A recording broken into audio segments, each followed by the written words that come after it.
Chapter 2021-2030। ऐसा करो, हम उसे पहले यहाँ नहीं आने दे सकते। यानजी दहाड़ती है। अचानक उसकी तलवार जोरों पर आ गई। यह तलवार उसके शरीर में सभी शोक को समेटती हुई प्रतीत हुई, समय की नदी को भेदती हुई और आकाश को भेदती हुई। यह वास्तव में एक शक्तिशाली हत्या की तकनीक थी। उसकी ताकत सीधी लड़ाई में नहीं, बल्कि एक हत्यारे के रास्ते में थी। इसलिए उसे पहले हड़ताल करनी पड़ी। बच्चों का खेल, ये ज़िवेन ने उपहास किया। उसने अपना हाथ बढ़ाया और आने वाली तलवार का स्वागत किया। बजना, तलवार की रोशनी ने ये ज़िवेन की हथेली को भेद दिया, लेकिन अपने बचाव को तोड़ने में असमर्थ थी। हम्फ, ये ज़िवेन ने अपनी ताकत लगाई और पूरी तलवार की रोशनी जो उसकी ओर आ रही थी, इंच दर इंच टुकड़ों में टूट गई। एक भयानक ताकत तलवार की रोशनी के साथ साथ चली और सीधे यानजी की ओर बढ़ी। असंभव, मेरी हत्या की तकनीक लंबे समय से पूर्णता की पराकाष्ठा पर पहुंच गई है। यहाँ तक एक महान हस्ती भी मेरे हाथों मर सकती है यदि वह सावधान न रहे।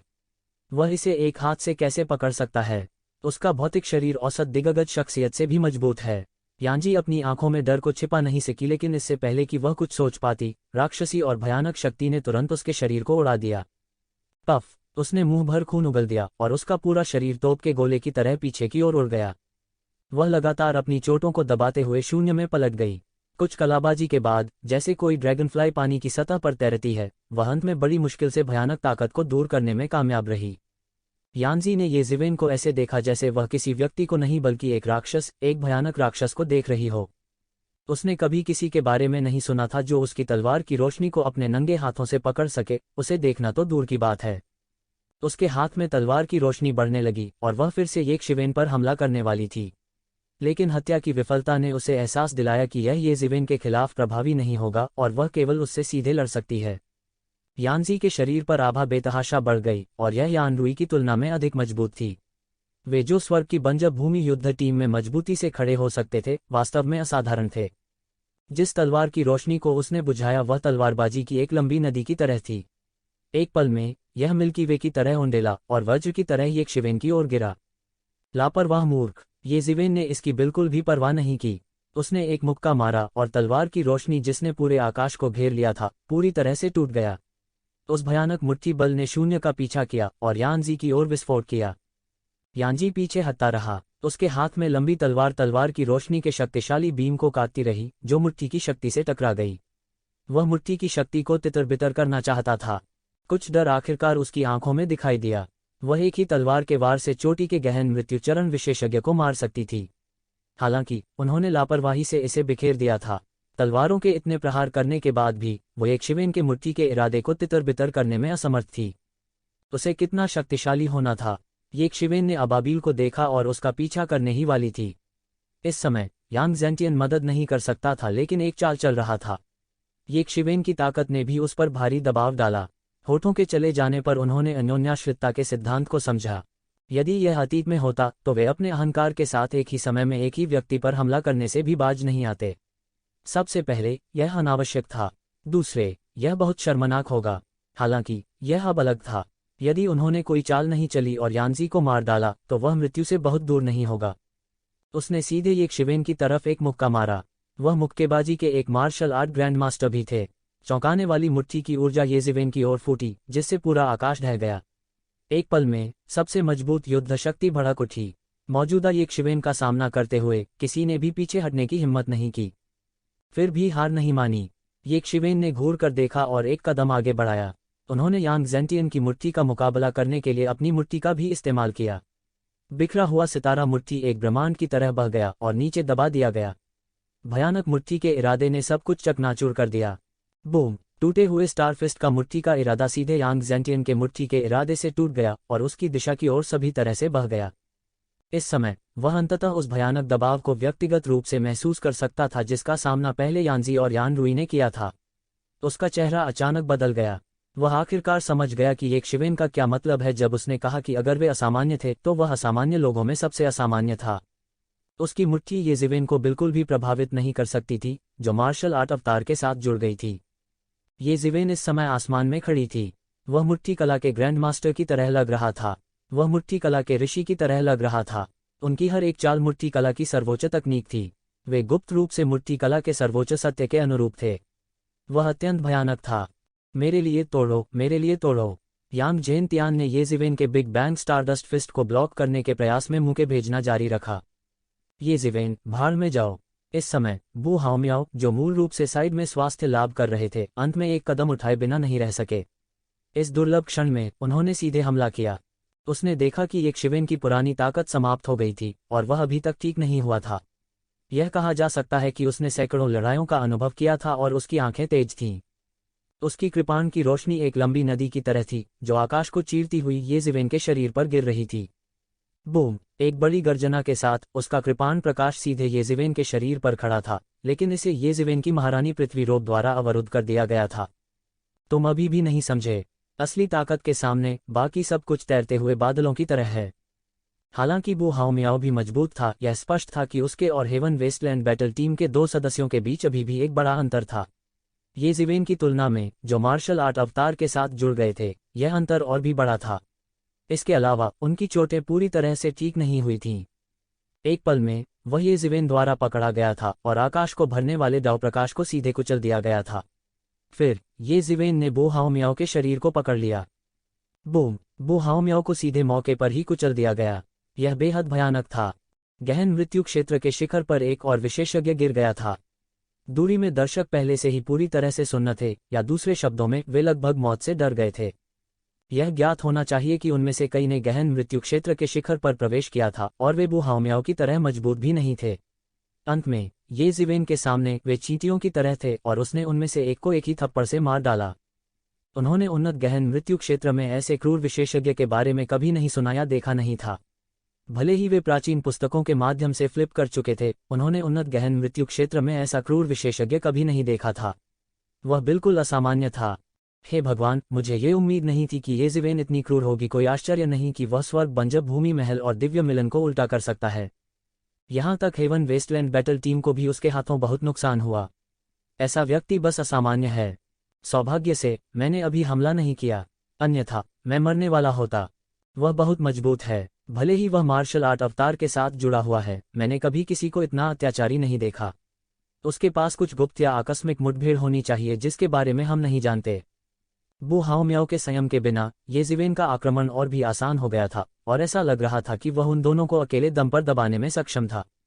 एक व्यक्ति उन दोनों को इस हद तक हरा पाया कि वे जवाबी कार्रवाई करने में असमर्थ थे और लगातार पराजित हो रहे थे। धिक्कार है, यह व्यक्ति इतना मजबूत कैसे हो सकता है? मैंने सोचा कि दुनिया के सभी असामान्य लोग हमारी हेवन वेस्टलैंड बैटल टीम में केंद्रित थे। इतना भयानक असामान्य व्यक्ति अचानक क्यों प्रकट हुआ? उसकी तुलना में हम असामान्य लोग हैं। क्या यह मजाक नहीं है? यांग जेंटियन ने अपने दांत पीस लिए और दहाड़ा। उन दोनों को वास्तव में हाथ मिलाने के बाद येजिवेन ने हरा दिया था। बने रहना एक अपमान था, एक अपमान। येजिवेन ने छलांग लगाई और उसका पूरा शरीर एक लंबे अजगर की तरह था। उन्होंने आकाश में उड़ान भरी और सीधे लॉ वर्ल्ड का इस्तेमाल किया। उसका शरीर अतुलनीय रूप से विशाल हो गया और वह सीधे एक पैर से नीचे गिर गया। पूरे अंतरिक्ष को उसके द्वारा पागलपन से रौंदा गया था। असीम शक्ति इसके माध्यम से बह गई और लॉ वर्ल्ड की शक्ति शून्य में बढ़ गई। टकराना, टकराना। उनमें से 2 को 2 तोपों की तरह उड़ते हुए भेजा गया था। रौंदने की पागल शक्ति से वे पूरी तरह से घायल हो गए। चलो चलते हैं, हम उसके लिए कोई मुकाबला नहीं हैं। जब हम लौटेंगे तो हम पौराणिक पूर्वज से उसे मारने के लिए कहेंगे। यांग जेंटियन मदद नहीं कर सकता था लेकिन दहाड़ता था। इस समय वह स्थिति को कैसे नहीं पहचान सकता था? यह येजिवेन बहुत ही असामान्य थी। उसने सीधे एक स्क्रॉल निकाला और फिर एक और खून का सार बाहर थूक दिया। स्क्रॉल सीधे सामने आया और फिर फट गया। एक अंतरिक्ष पोर्टल सीधे हवा में बना था। फिर दोनों ने पोर्टल को बनते देखा और तेजी से पोर्टल की ओर भागे। भाई, ये सावधान रहना, उन्हें भागने मत देना। बाई जियानशिंग ने स्थिति देखी और जल्दी से उससे याद दिलाया। डर था कि येजिवेन उन्हें जाने देंगे।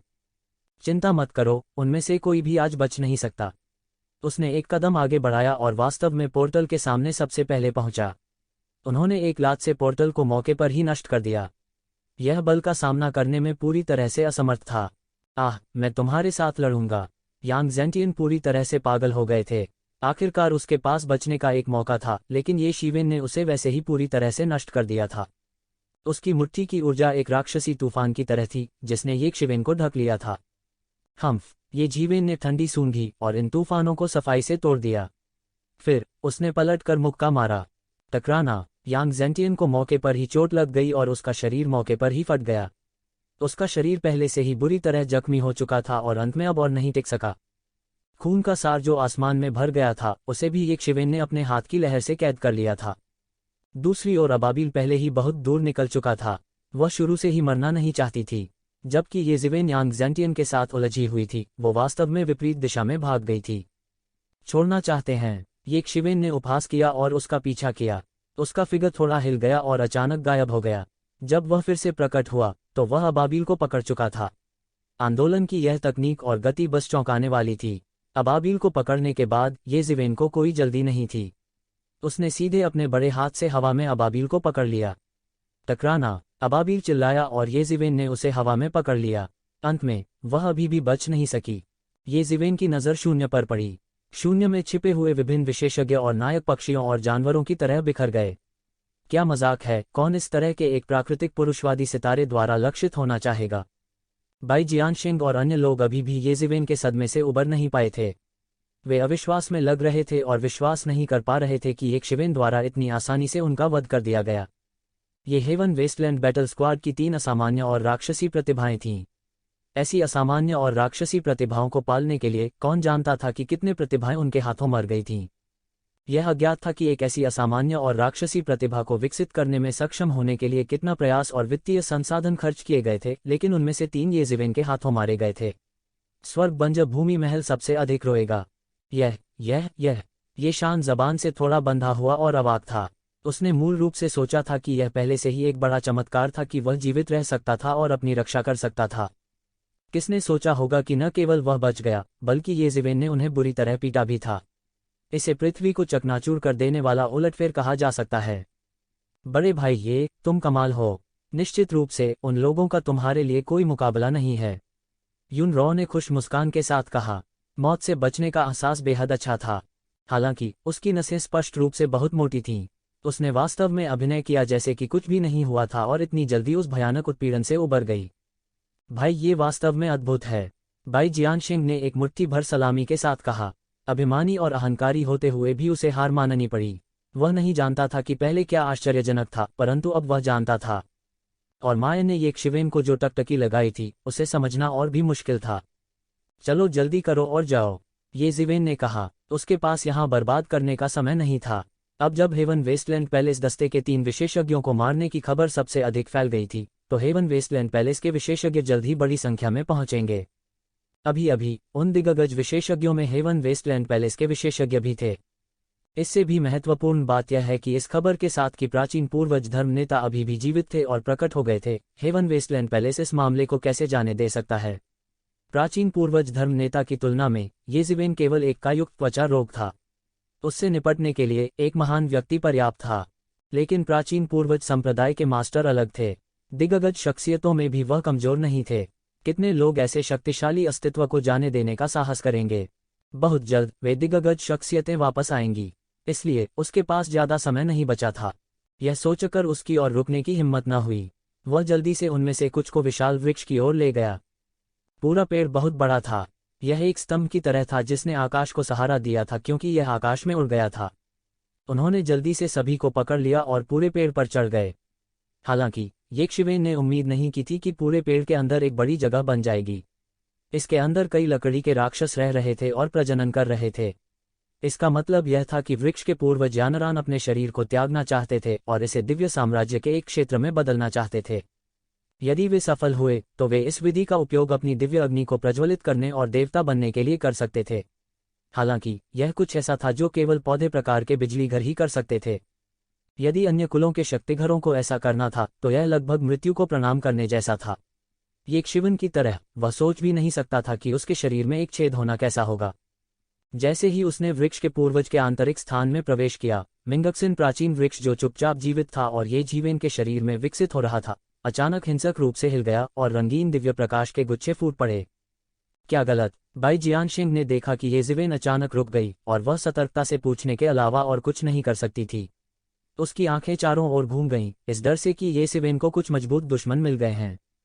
यह कुछ भी नहीं है, तुम लोग पहले जाओ, मेरी चिंता मत करो। येज़िवेन ने अपने दांत पीस लिए जैसे कि वह किसी चीज को पकड़ रहा हो। क्या तुम सच में ठीक हो? मेई एर ने येज़िवेन को अजीब तरह से देखा। जाहिर है उसके अचानक रुकने से वह बहुत हैरान थी।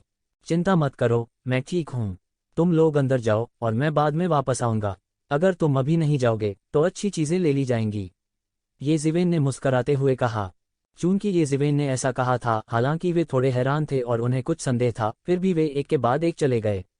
ये ज़िवेन सही थी। इस समय खजाने अधिक महत्वपूर्ण थे। पहले से ही कई मजबूत लोग थे जो पहले प्रवेश कर चुके थे। वे समय बर्बाद करने की हिम्मत कैसे करेंगे। हुआलाला! अचानक अनगिनत पेड़ों की जड़ें सीधे एक ज़िवेन के शरीर से फैल गईं। उसके पूरे शरीर के पीछे उसके पीछे एक विशाल वृक्ष दिखाई दे रहा था। यह मिंगक्सिन प्राचीन वृक्ष था। मिंगक्सिन प्राचीन वृक्ष की जड़ें सीधे एक घने नेटवर्क में गुंथी हुई थीं। वे तुरंत सभी दिशाओं में उड़ गए और फिर भयंकर रूप से पेड़ के पूर्वज के शरीर में गिर गए। वह फौलाद जैसा शरीर, ज्ञानवर्धक मन प्राचीन वृक्ष ने वास्तव में ऊर्जा की एक असंख्य मात्रा को अवशोषित किया था। ये ज़िवेन अंत में समझ गए कि मिंगक्सिन प्राचीन वृक्ष ने वृक्ष के पूर्वज के शरीर में सभी पोषक तत्वों को अवशोषित कर लिया था। चूंकि शरीर का पूरा स्थान एक विश्व और एक दिव्य साम्राज्य में परिवर्तित हो गया था, यह पहले से ही अपने आप काम कर सकता था। इसलिए भले ही पेड़ के पूर्वज की मूल भावना नष्ट हो गई थी, फिर भी दुनिया चल रही थी। पेड़ के पूर्वज का शरीर अभी भी जीवन शक्ति से भरा हुआ था, ठीक वैसे ही जैसे जब पेड़ का पूर्वज जीवित था। इसलिए पूर्वज वृक्ष का शरीर सबसे कीमती खजाना था। भले ही यह एक या दो टुकड़े हों, यह शोधन उपकरणों के लिए एक खजाना होगा। हालांकि यह सिर्फ एक विचार था। भले ही वृक्ष का पूर्वज पूरी तरह से मर चुका था, उसका भौतिक शरीर कुछ ऐसा नहीं था जिसे सामान्य लोग समझ सकें। कई लोगों ने कोशिश की थी लेकिन कोई फायदा नहीं हुआ। वे वृक्ष के पूर्वज के भौतिक शरीर को छू भी नहीं सकते थे। ये ज़िवेन ने स्वाभाविक रूप से इसके बारे में सोचा, लेकिन अंत में कोई रास्ता नहीं था। उन्हें डर था कि उन्हें तब तक इंतजार करना पड़ेगा जब तक कि पौराणिक क्षेत्र के विशेषज्ञ हल निकालने के लिए वापस नहीं आ जाते। उन्होंने प्राचीन पूर्वज संप्रदाय के मास्टर का उपयोग करने के बारे में भी सोचा, लेकिन उन्हें डर था कि पर्याप्त समय नहीं था। यदि स्वर्ग बंजर भूमि महल के लोग उसे पकड़ लेते हैं तो यह एक मृत अंत होगा। हालांकि वह हेवन वेस्टलैंड पैलेस की काली सूची में भी था, प्राचीन पूर्वज संप्रदाय मास्टर जैसे विशाल लक्ष्य की तुलना में वह अभी भी बहुत छोटा था और बचना अधिक सुविधाजनक था। इसलिए उसने मूल रूप से केवल कुछ और खजानों को खोजने की योजना बनाई और फिर इसे समाप्त कर दिया। किसने सोचा होगा कि जैसे ही वह अंदर आया, मिंगक्सिन का प्राचीन वृक्ष वास्तव में बदल जाएगा। अब जाने की उसकी हिम्मत नहीं हुई। मिंगक्सिन प्राचीन वृक्ष उसके लिए अत्यंत महत्वपूर्ण था। मिंगक्सिन प्राचीन वृक्ष के दमन के बिना, उसकी तीव्र सुधार गति के साथ, भले ही उसकी नींव ठोस हो, यह अनिवार्य रूप से आंतरिक राक्षसों को जन्म देगा। एक बार भीतर के राक्षसों ने उस पर आक्रमण कर दिया तो परिणामों की कल्पना की जा सकती थी। यदि वह हल्का होता तो वह शैतान के वश में हो जाता, और यदि वह भारी होता तो वह मौके पर ही मर जाता। यहाँ तक पेड़ के पूर्वज की दुनिया में पूरा खजाना तिजोरी भी उतना महत्वपूर्ण नहीं था जितना कि ये ज़िवेन के लिए मिंगक्सिन प्राचीन पेड़। Boom boom boom! वृक्ष के पूर्वज के सार के निरंतर अवशोषण के साथ मिंगक्सिन प्राचीन वृक्ष भी बढ़ता रहा, बड़ा और बड़ा होता गया। इससे येक्षिवेन बहुत खुश हो गई। हालांकि वह मिंगक्सिन प्राचीन वृक्ष को खिलाने के लिए ड्रैगन नस का उपयोग कर रहा था, फिर भी मिंगक्सिन प्राचीन वृक्ष की वृद्धि की गति अभी भी काफी सीमित थी। शुरुआत में उन्हें कोई उम्मीद नहीं थी। आखिरकार प्रबोधन मन प्राचीन वृक्ष के विकास में दसियों हजार साल या यहाँ तक कि सैकड़ों हजारों साल लगेंगे। ये ज़िवेन को गंभीरता से संदेह था कि क्या वह प्रबुद्ध मन प्राचीन वृक्ष के पूर्ण विकास को देखने के लिए जीवित रह सकता है। यदि वह अपना दाव सिद्ध न कर पाता तो कब का मिट्टी का ढेर बन जाता। भले ही उन्होंने अपने दाव को साबित कर दिया हो, सैकड़ों हजारों साल अभी भी उनके लिए निराशाजनक महसूस करने के लिए काफी समय था। ये ज़िवेन के लिए, जो केवल कुछ 100 वर्षों तक जीवित रहा था, सैकड़ों हजारों वर्ष वास्तव में एक लंबा और भयानक समय था। यह लगभग अनंत काल था, और मिंगक्सिन प्राचीन वृक्ष के पूरी तरह से विकसित होने के बाद इसका स्वर्ग विरोधी प्रभाव वह था जिससे वह भी ईर्ष्या करता था। किंवदंती है कि कोई व्यक्ति मिंगक्सिन प्राचीन वृक्ष के नीचे एक दिन और एक रात बैठा रहा और दिन के उजाले में चढ़ गया। कितना भव्य अवसर था! सिर्फ एक दिन में अपना दाव साबित करना, ऐसी उपलब्धि पूरी तरह से चौंकाने वाली थी। ऐसी गति की तुलना में ये ज़िवेन की साधना गति कई लोगों की दृष्टि में अद्भुत थी। यह कहा जा सकता है कि वह एक कुत्ते की तरह रहता था। अब भी उनके लिए प्रबुद्ध मन प्राचीन वृक्ष बहुत महत्वपूर्ण था। वह इतने कम समय में इस अवस्था तक साधना करने में सक्षम था। रहस्यमय अंतरिक्ष की अनंत कटौती के अलावा ज्ञानवर्धक मन प्राचीन वृक्ष भी उनके मन और आत्मा को स्थिर करने में एक अतुलनीय महत्वपूर्ण कारक था। वह इस पर ध्यान कैसे नहीं दे सकता था। जैसे जैसे इसने वृक्ष पूर्वजों के सार को अधिक से अधिक अवशोषित किया, ज्ञानवर्धक हृदय प्राचीन वृक्ष आश्चर्यजनक गति से प्रफुल्लित होने लगा। दूसरी ओर पेड़ के पूर्वज का शरीर आश्चर्यजनक गति से पीला और मुरझाने लगा। यहाँ तक वृक्ष के विनाश से भी पूर्वज की मूल आत्मा इस शरीर को मुरझा नहीं सकती थी। उस समय मिंगक्सिन प्राचीन वृक्ष के अवशोषण के तहत यह मुरझा गया था। ये शिवेन ने इसके बारे में सोचा और अचानक उत्तेजित हो गई। यदि प्रबुद्ध मन प्राचीन वृक्ष वास्तव में सैकड़ों हजारों वर्षों के लिए वृक्ष पूर्वज की शक्ति को अवशोषित कर सकता है और एक झटके में एक पूर्ण शरीर में विकसित हो सकता है, तो वह बहुत समय बचा सकता है। इसके अलावा सबसे महत्वपूर्ण बात यह थी कि ज्ञानवर्धक मन प्राचीन वृक्ष के सुधार के साथ साथ उनकी साधना गति भी चरम सीमा तक पहुंच जाएगी। उसके एबिस डेविल मास्टर के डाउ कन्फर्मेशन के साथ तालमेल नहीं बिठा पाने की समस्या भी काफी हद तक दूर हो जाएगी। यह सोचकर वह उत्साहित हुए बिना नहीं रह सका। जैसे जैसे मिंगक्सिन प्राचीन वृक्ष ने वृक्ष के पूर्वजों के अधिक से अधिक सार को अवशोषित किया, यह धीरे धीरे सीधे प्रकाश की रंगीन किरणों का उत्सर्जन करने लगा जो सीधे येजिवेन के शरीर पर गिरे। येजिवेन ने लगभग तुरंत ही महसूस किया कि उन्होंने दाओ ज्ञानोदय की अवस्था में प्रवेश कर लिया है। अतीत में इसे पहले से तैयार करने की आवश्यकता थी और इसे केवल रहस्यमय स्थान की सहायता से ही पूरा किया जा सकता था। इस बार उन्होंने वास्तव में दाओ ज्ञानोदय की अवस्था में प्रवेश किया। यह कल्पनीय था कि मिंगक्सिन प्राचीन वृक्ष की प्रगति कितनी आश्चर्यजनक थी। उनका पूरा व्यक्तित्व ताओ के असीम महासागर में पूरी तरह से डूबा हुआ लग रहा था। वह समुद्र की सतह की तरह उसमें तैर रहा था, मार्शल आर्ट के इन ज्ञान को आत्मसात कर रहा था। धीरे धीरे वह उसमें पूरी तरह डूब गया। उन्होंने महसूस किया कि उनके क्षेत्र की खेती तेजी से बढ़ रही थी, लेकिन जो वह नहीं जानता था वह यह था कि क्योंकि मिंगक्सिन प्राचीन वृक्ष के पूर्वज के सार को पागलपन से अवशोषित कर रहा था, इसलिए बाहरी दुनिया पूरी तरह से उल्टी हो गई थी। आज मैं सबसे पहले अपडेट करूंगा। मुझे बहुत अच्छा नहीं लग रहा है। ऐसा लगता है कि मैं बाहर गया और ठंड पकड़ ली। मेरा पूरा शरीर दर्द कर रहा है। मेरे पास वास्तव में राज्य नहीं है। आज मैं सबसे पहले अपडेट करूंगा। जिस गति से उन्होंने ज्ञान को आत्मसात किया वह खतरनाक दर से बढ़ रहा था। हालांकि इस समय यह भावना अचानक समाप्त हो गई, जिससे वह आत्मज्ञान की स्थिति से दूर हो गए। येजिवेन इसके प्रति उदासीन थी। आखिरकार बहुत सारी जुएं और बहुत सारे कर्ज थे। वह और हेवन वेस्टलैंड पैलेस पहले से ही अपूरणीय थे। हाँ, येशिवेन ने कुछ भी नहीं छुपाया। क्या हुआ? उसकी खेती, जिसे उसके द्वारा मजबूती से दबा दिया गया था, वास्तव में खतरनाक दर से बढ़ रही थी। येजिवेन कल्पना कर सकते थे कि पेड़ के पूर्वज के शरीर के अंदर किस तरह की हलचल चल रही थी। इसलिए उन्होंने जल्दी से ज्ञानवर्धक मन प्राचीन वृक्ष को हटा दिया। ज्ञानवर्धक मन प्राचीन वृक्ष का मूल्य कहने की आवश्यकता नहीं थी।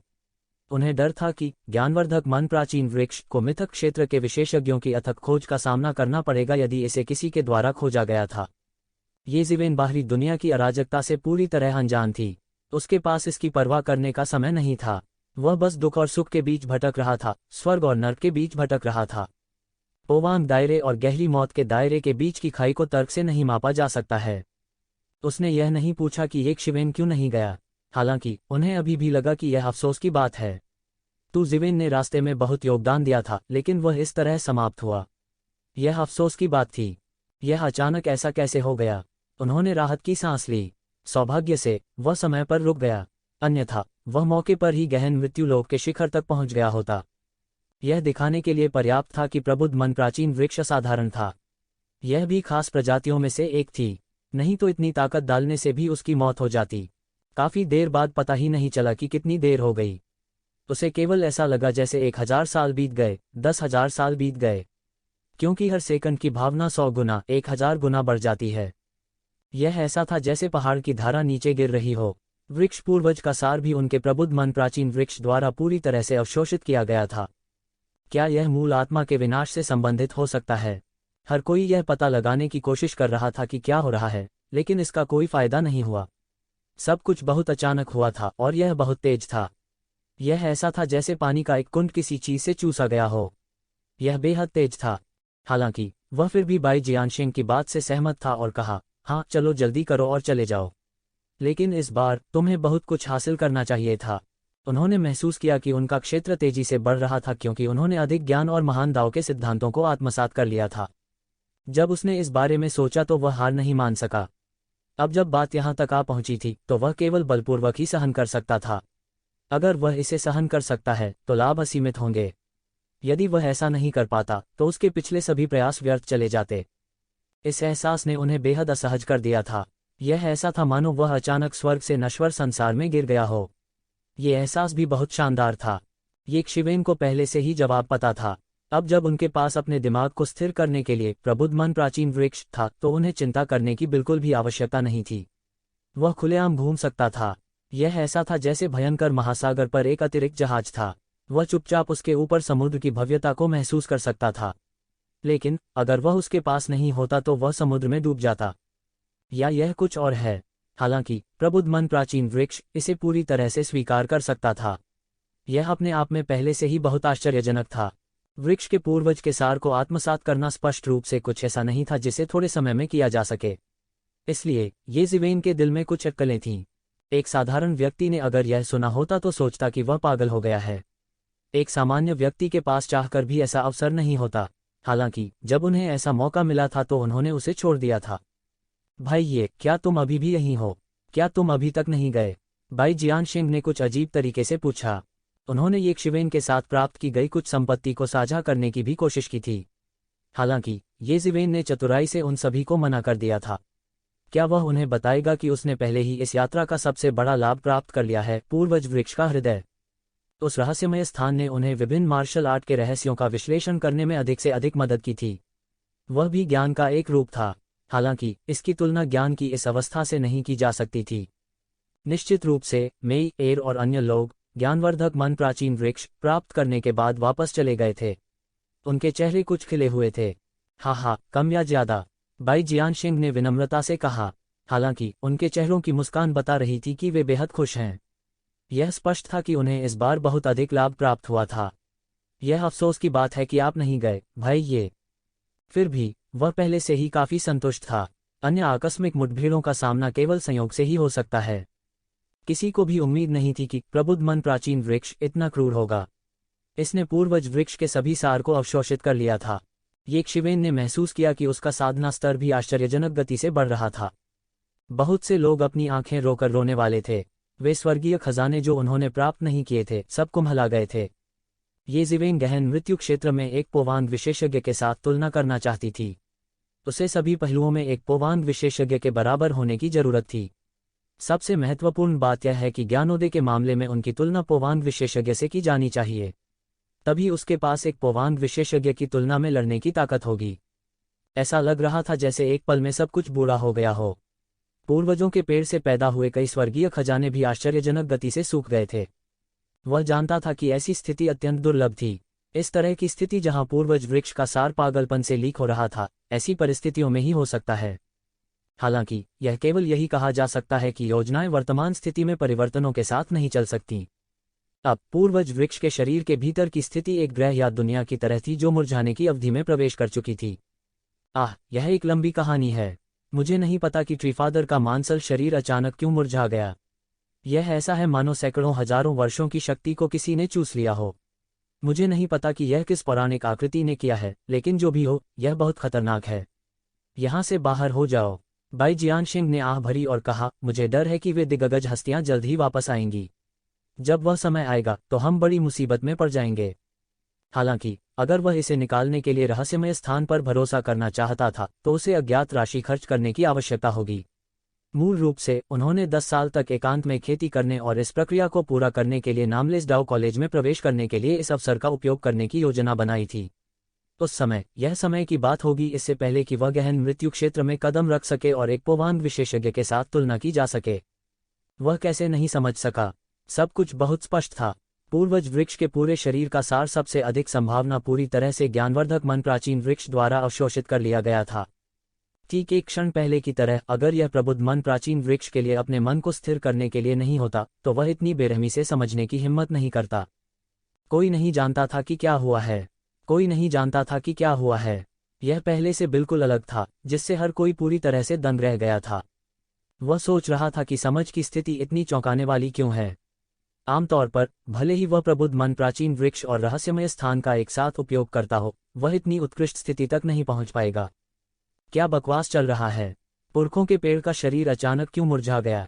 इसके अलावा अगर उसके पास ऐसा अवसर होता तो भी वह व्यर्थ में समझने की हिम्मत नहीं करता, क्योंकि वह महान दाव के सागर में खो जाता।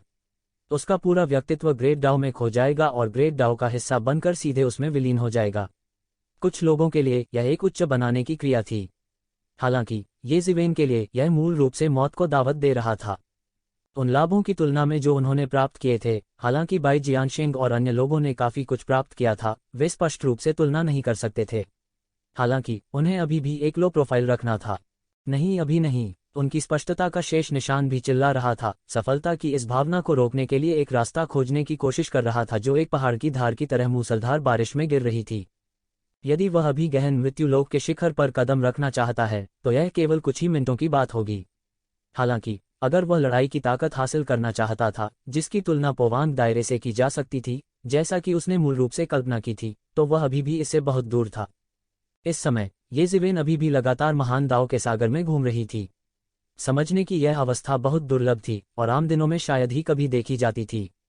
यदि यह पूर्ण ज्ञानवर्धक प्राचीन वृक्ष होता तो देवता भी द्रवित हो जाते। प्रबुद्ध मन प्राचीन वृक्ष के साथ अपने दिमाग को स्थिर करने के साथ वह उन चीज़ों को समझने में सक्षम होगा जिन्हें वह सामान्य रूप से करने की कोशिश करने की हिम्मत नहीं करेगा। हर मिनट और हर सेकंड एक तरह की यातना थी। वह यह भी बहुत स्पष्ट था कि इस तरह के आकस्मिक मुठभेड़ को भविष्य में दोहराना बहुत मुश्किल होगा जब तक कि वह प्रबोधक मन प्राचीन वृक्ष को फिर से ऐसी अवस्था में प्रवेश नहीं करने देता। पूर्वज वृक्ष का शरीर कितना विशाल था! इतने कम समय में यह अप्रत्याशित रूप से सूख गया था। उनका लगभग पूरा दिमाग ग्रेट डाओ को समझने के लिए समर्पित था, केवल स्पष्टता का एक निशान छोड़कर जो प्रबुद्ध मन प्राचीन वृक्ष द्वारा तय किया गया था उसे गुमनामी में डूबने से रोक रहा था। इसके अलावा यह घबराहट और भी बढ़ गई और गहरी हो गई क्योंकि पेड़ लगातार मुरझाता रहा। इसके अलावा यह उस गति से गिर रहा था जो नग्न आंखों से दिखाई दे रही थी। ये प्राकृतिक खजाने मूल रूप से पूर्वज वृक्ष के शरीर में विकसित हुए थे। अब जब पूर्वज वृक्ष का शरीर पूरी तरह से मुरझा गया था तो ये प्राकृतिक खजाने भी मुरझा गए थे, मानो उनका सार सूख गया हो। इस समय उसके पास अन्य चीजों के बारे में सोचने का समय नहीं था। अब उसे जो करने की जरूरत थी वह जीवित रहने के तरीके के बारे में सोचना था। जब तक वह जीवित रह सकता था, यह केवल कुछ समय की बात होगी जब प्रोफाउंड डेथ रियलम का शिखर थोड़े और समय के साथ पोवांग दायरे को टक्कर दे सकता है। अगर वह इस मौके को चूक जाते तो ऐसा मौका नहीं मिलता। चारों ओर देखने पर पूर्वज वृक्ष की आंतरिक दीवारें पूरी तरह से मुरझा गई थीं और पूरी विकसित छोटी दुनिया पूरी तरह से मुरझा गई थी। ऐसा लग रहा था कि यह दुनिया कई सालों से अस्तित्व में है और अंत में पूरी तरह से विलुप्त होने जा रही है। अगर उसने अभी समझना बंद कर दिया तो वह अपनी सफलता को तुरंत रोक सकता है। हालांकि वह यह भी जानता था कि यह एक दुर्लभ अवसर था। अगर वह सावधान नहीं होता तो यह सब ढह जाता। हालांकि उसके पास दांत पीसने और दृढ़ बने रहने के अलावा कोई विकल्प नहीं था। हर कोई देख सकता था कि पूर्वज वृक्ष के शरीर के भीतर की दुनिया आश्चर्यजनक गति से मुरझा रही थी। लेकिन वह यह नहीं जानता था कि क्योंकि प्रबुद्ध मन प्राचीन वृक्ष पूर्वज वृक्ष के सार को पागलपन से अवशोषित कर रहा था, इसने बाहरी दुनिया में एक बड़ी सनसनी और आतंक पैदा कर दिया था। इस लोक में अमर देवताओं के अतिरिक्त उन लोगों का भी अपना जीवनकाल था। हालांकि इनकी गणना अक्सर दसियों अरबों वर्षों में की जाती थी, फिर भी वास्तव में एक जीवनकाल था। मुख्य बिंदु के रूप में येज़िवेन के साथ मुरझाना सभी दिशाओं में पूर्वज वृक्ष के पूरे तने के साथ फैल गया। वह मुख्य रूप से येज़िवेन द्वारा स्वर्ग बंज भूमि युद्ध टीम को मारने के मामले के बारे में बात कर रहे थे। स्वाभाविक रूप से यह उल्लेख करने की कोई आवश्यकता नहीं थी कि इस बार फसल कितनी अच्छी थी। सिर्फ पुश्तैनी पेड़ का दिल ही दिग्गज विशेषज्ञों के बीच खलबली मचाने के लिए काफी था। ऐसी फसल को छोटा नहीं कहा जा सकता था। जहां तक ज्ञानोदय की स्थिति की बात है, यह कुछ ऐसा था जिसका केवल सामना किया जा सकता था और खोजा नहीं जा सकता था। यह कुछ ऐसा था जिसे बिना किसी धन दौलत के बदला नहीं जा सकता था। यहां तक अगर वह केवल थोड़ा खा सकता है तो यह उसके लिए और सुधार करने के लिए पर्याप्त होगा। हालांकि उसे अभी भी इस बार फसल को पचाने के लिए समय चाहिए था, इससे पहले कि वह पूरी तरह से ताकत में परिवर्तित हो सके। इसलिए बाई जियानशिंग और अन्य लोगों के साथ जल्दबाजी में भाग लेने के बाद वह सीधे अपने महाद्वीप में लौट आया और बंद दरवाजे की खेती की स्थिति में प्रवेश करना शुरू कर दिया। हालांकि वह तूफान जो उसने लाया था उसकी बंद दरवाजे की खेती के बाद रहस्यमयी दुनिया में आ गया। हेवन वेस्टलैंड युद्ध टीम के 3 असामान्य विशेषज्ञों को मारने की खबर आखिरकार फैल गई थी। पहले तो किसी को विश्वास नहीं हुआ। ऐसा इसलिए था क्योंकि रहस्यमय दिग्गज विशेषज्ञों के अलावा प्रोफाउंड डेथ स्टेज का शिखर पहले से ही पूरे रहस्यमय दुनिया की शीर्ष युद्ध शक्ति था। इतनी बड़ी शख्सियत की मौत कई लोगों का ध्यान खींचेगी। पिछले वर्षों में ऐसी कोई लड़ाई भी नहीं हो सकती है जिसमें कुछ वर्षों में या यहाँ तक कि दशकों में गहन मृत्यु अवस्था के शिखर को शामिल किया गया हो। अकेले चरम गहन मृत्यु अवस्था विशेषज्ञ की मृत्यु को छोड़ दें, कोई भी चरम गहन मृत्यु चरण विशेषज्ञ अक्सर एक ऐसा अस्तित्व था जो हजारों वर्षों से प्रसिद्ध था। इसके अलावा वे हेवन वेस्टलैंड बैटल टीम जैसे असामान्य संगठन में दिखाई दिए थे। हालांकि उनमें से 3 वास्तव में बाहर बहुत प्रसिद्ध नहीं थे, सिर्फ इस तथ्य से कि वे हेवन वेस्टलैंड बैटल टीम जैसे असामान्य संगठन से आए थे। हर कोई कमोबेश कल्पना कर सकता था कि वे कितने भयानक थे। अतीत में स्वर्ग बंजर भूमि युद्ध टीम द्वारा निर्मित राक्षसों के आधार पर कुछ चरम गहन मृत्यु चरण विशेषज्ञों को आसानी से मारना मुश्किल नहीं था। और यह ठीक यही राक्षस थे जो मारे गए थे, और उनमें से 3 एक साथ। ऐसा काम करने में सक्षम होने के लिए इस व्यक्ति को कितना जंगली होना चाहिए? क्या उसकी शक्ति स्वर्ग को चुनौती देने वाली नहीं थी? इसके अलावा जैसे जैसे वे लोग खबर फैलाते गए, उस दिन हेवन वेस्टलैंड युद्ध टीम के 3 विशेषज्ञों से लड़ते हुए उसकी असामान्य रोशनी और छाया भी उन लोगों के हाथों में फैल गई जो रहस्यमय दुनिया में चौकस थे। उस विनाशकारी युद्ध ने उन लोगों को भी स्तब्ध कर दिया था जो चौकस थे। ऐसा इसलिए था क्योंकि उन्होंने मूल रूप से जो सोचा था उसके विपरीत येज़िवेन ने कई लड़ाइयों से गुजरने के बाद हेवन वेस्टलैंड युद्ध टीम के विशेषज्ञों को बमुश्किल ही हराया था। कई लोगों ने यह भी अनुमान लगाया था कि येज़िवेन की रक्षा करने वाली कोई महान हस्ती हो सकती है। अन्यथा स्वर्ग बंजर भूमि युद्ध टीम की असामान्य ताकत को देखते हुए, भले ही अन्य विशाल ताकतों के बीच समान कुलीन हो, कोई भी यह कहने की हिम्मत नहीं करेगा कि वे 2 या 3 के खिलाफ एक से लड़ सकते हैं। वह व्यक्ति तो बस राक्षसों में एक राक्षस था। हालांकि प्रकाश और छाया में दृश्य बहुत दूर होने के बावजूद बहुत स्पष्ट था। येज़िवेन का सिलहूट एक देवता की तरह था जो दुनिया में अवतरित हुआ था। वह लगभग 1 के खिलाफ 3 थे और उन्हें पूरी तरह से दबा दिया था। यह कोई जबरदस्त दमन नहीं था, बल्कि एक पूर्ण और नितांत दमन था। बिजली की तेजी से तीनों को पूरी तरह से मार गिराने में ज्यादा समय नहीं लगा। C2 नांटियन और अन्य लोगों के लिए उन्हें पूरी तरह से नज़रअंदाज कर दिया गया था। हालांकि रहस्यमयी दुनिया में उनकी कुछ स्थिति थी और वे महत्वहीन नहीं थे। असामान्य स्वर्ग बंजर भूमि युद्ध टीम की तुलना में किसी ने उन पर ध्यान नहीं दिया। यहां तक स्वर्ग की बंजर भूमि युद्ध टीम के सदस्यों को भी येज़िवेन ने मार डाला था। इन लोगों के बारे में इतना अजीब क्या था? इस दृश्य को देखकर कई लोग जो धन और सम्मान के बदले में येज़िवेन का उपयोग करने के लिए ललचा रहे थे, अचानक शांत हो गए। क्या मजाक! बाघ को इस तरह देखकर उसकी मूंछें सहलाने की हिम्मत कौन करेगा? यहां तक जिन लोगों ने सोचा था कि उन्होंने लंबे समय तक खेती की थी और इतने मजबूत थे कि आसानी से येज़िवेन को नीचे गिरा सकते थे, उन्होंने भी अपना मुंह बंद कर लिया। हालांकि असामान्य स्वर्ग बंजर भूमि युद्ध टीम ने अपनी पूरी क्षमता प्रदर्शित करने के लिए पौराणिक क्षेत्र में कदम रखने के अवसर का त्याग किया था। आम लोगों के लिए पौराणिक क्षेत्र अभी भी एक किंवदंती था और इससे कोई फर्क नहीं पड़ता कि उन्होंने इसे त्याग दिया या नहीं। यहां तक उन पुराने राक्षसों को भी स्वीकार करना पड़ा कि ये लोग वास्तव में असामान्य थे। उनमें से एक को हराना एक को प्रसिद्ध बनाने के लिए पर्याप्त था, उनमें से 3 को हराने की तो बात ही छोड़िए। असामान्य स्वर्ग बंजर भूमि युद्ध टीम बिल्कुल भी जवाबी कार्रवाई नहीं कर सकी। वह सिर्फ एक राक्षस था। जब तक यह एक महान व्यक्ति नहीं है, उसे कौन रोक सकता है? एक बूढ़े ने आह भरते हुए कहा। यह वाक्य शीघ्र ही सभी लोगों का सामान्य विचार बन गया। विशेष रूप से जो लोग पुरस्कार चाहते थे, उनके लिए येज़िवेन अब एक चमकदार धन नहीं था, बल्कि नरक का एक राक्षस था। जब तक कि यह एक प्रसिद्ध शख्सियत नहीं थी, अन्यथा किसने यह कहने की हिम्मत की कि वे येज़िवेन से निपट सकते हैं? हालांकि अगर यह एक महान शख्सियत थी तो येज़िवेन के पुरस्कार थोड़े महत्वहीन थे। उसके लिए बेनाम डाउ कॉलेज जैसे अस्तित्व को ठेस पहुंचाने की जरूरत नहीं थी। हालांकि येज़िवेन की तुलना में पूरे जुबान विश्व में वास्तव में सनसनी का कारण यह था कि प्राचीन पूर्वज संप्रदाय के मास्टर, जिन्हें मृत समझा गया था, वास्तव में जीवन में वापस आ गए थे। इसके अलावा उसने कार्रवाई करते ही पेड़ के पूर्वज का दिल निकाल लिया। यह बोधगम्य था कि इस खबर से पूरे हुआन विश्व में सनसनी फैल गई थी। प्राचीन पूर्वज संप्रदाय के नेता की तुलना में येज़िवेन कुछ भी नहीं थी। तो क्या हुआ अगर वह गहन मृत्यु क्षेत्र में अजेय था? एक महान शख्सियत उसे एक सांस में दबा सकती थी। यह केवल एक बात थी कि हेवन वेस्टलैंड हॉल और दिव्य संघ प्रयास करने के लिए तैयार थे या नहीं। हालांकि प्राचीन पूर्वज संप्रदाय के मास्टर अलग थे। उसकी ताकत को देखते हुए स्वर्ग बंजर भूमि हॉल को भी सिरदर्द होगा यदि वह स्वर्ग बंजर भूमि हॉल के खिलाफ जाने के लिए दृढ़ है। एक शक्तिशाली पौराणिक विशेषज्ञ जो प्रकट हुआ और रहस्यमय तरीके से गायब हो गया, दुनिया को उल्टा करने के लिए पर्याप्त था। इसके अलावा प्राचीन पूर्वज संप्रदाय के नेता पौराणिक क्षेत्र के विशेषज्ञ थे और उन्हें आसानी से नष्ट नहीं किया जा सकता था। यह कल्पना की जा सकती थी कि कितने लोग इस खबर के फैलने पर हेवन वेस्टलैंड पैलेस को मजाक बनते देखने के लिए इंतजार कर रहे थे। हेवन वेस्टलैंड पैलेस अनगिनत वर्षों से रहस्यमय दुनिया में एक प्रसिद्ध परिवार रहा है। इस वजह से यह अज्ञात था कि कितने लोग हेवन वेस्टलैंड पैलेस को मजाक बनते देखने के लिए इंतजार कर रहे थे। इस तरह की अफवाहों के सामने हेवन वेस्टलैंड पैलेस हड़बड़ा गया और हताश हो गया। उन्होंने बार बार कहा कि प्राचीन पूर्वज संप्रदाय के नेता को हेवन वेस्टलैंड पैलेस के विशेषज्ञों द्वारा मार दिया गया था और उन्हें पुनर्जीवित नहीं किया जा सकता था।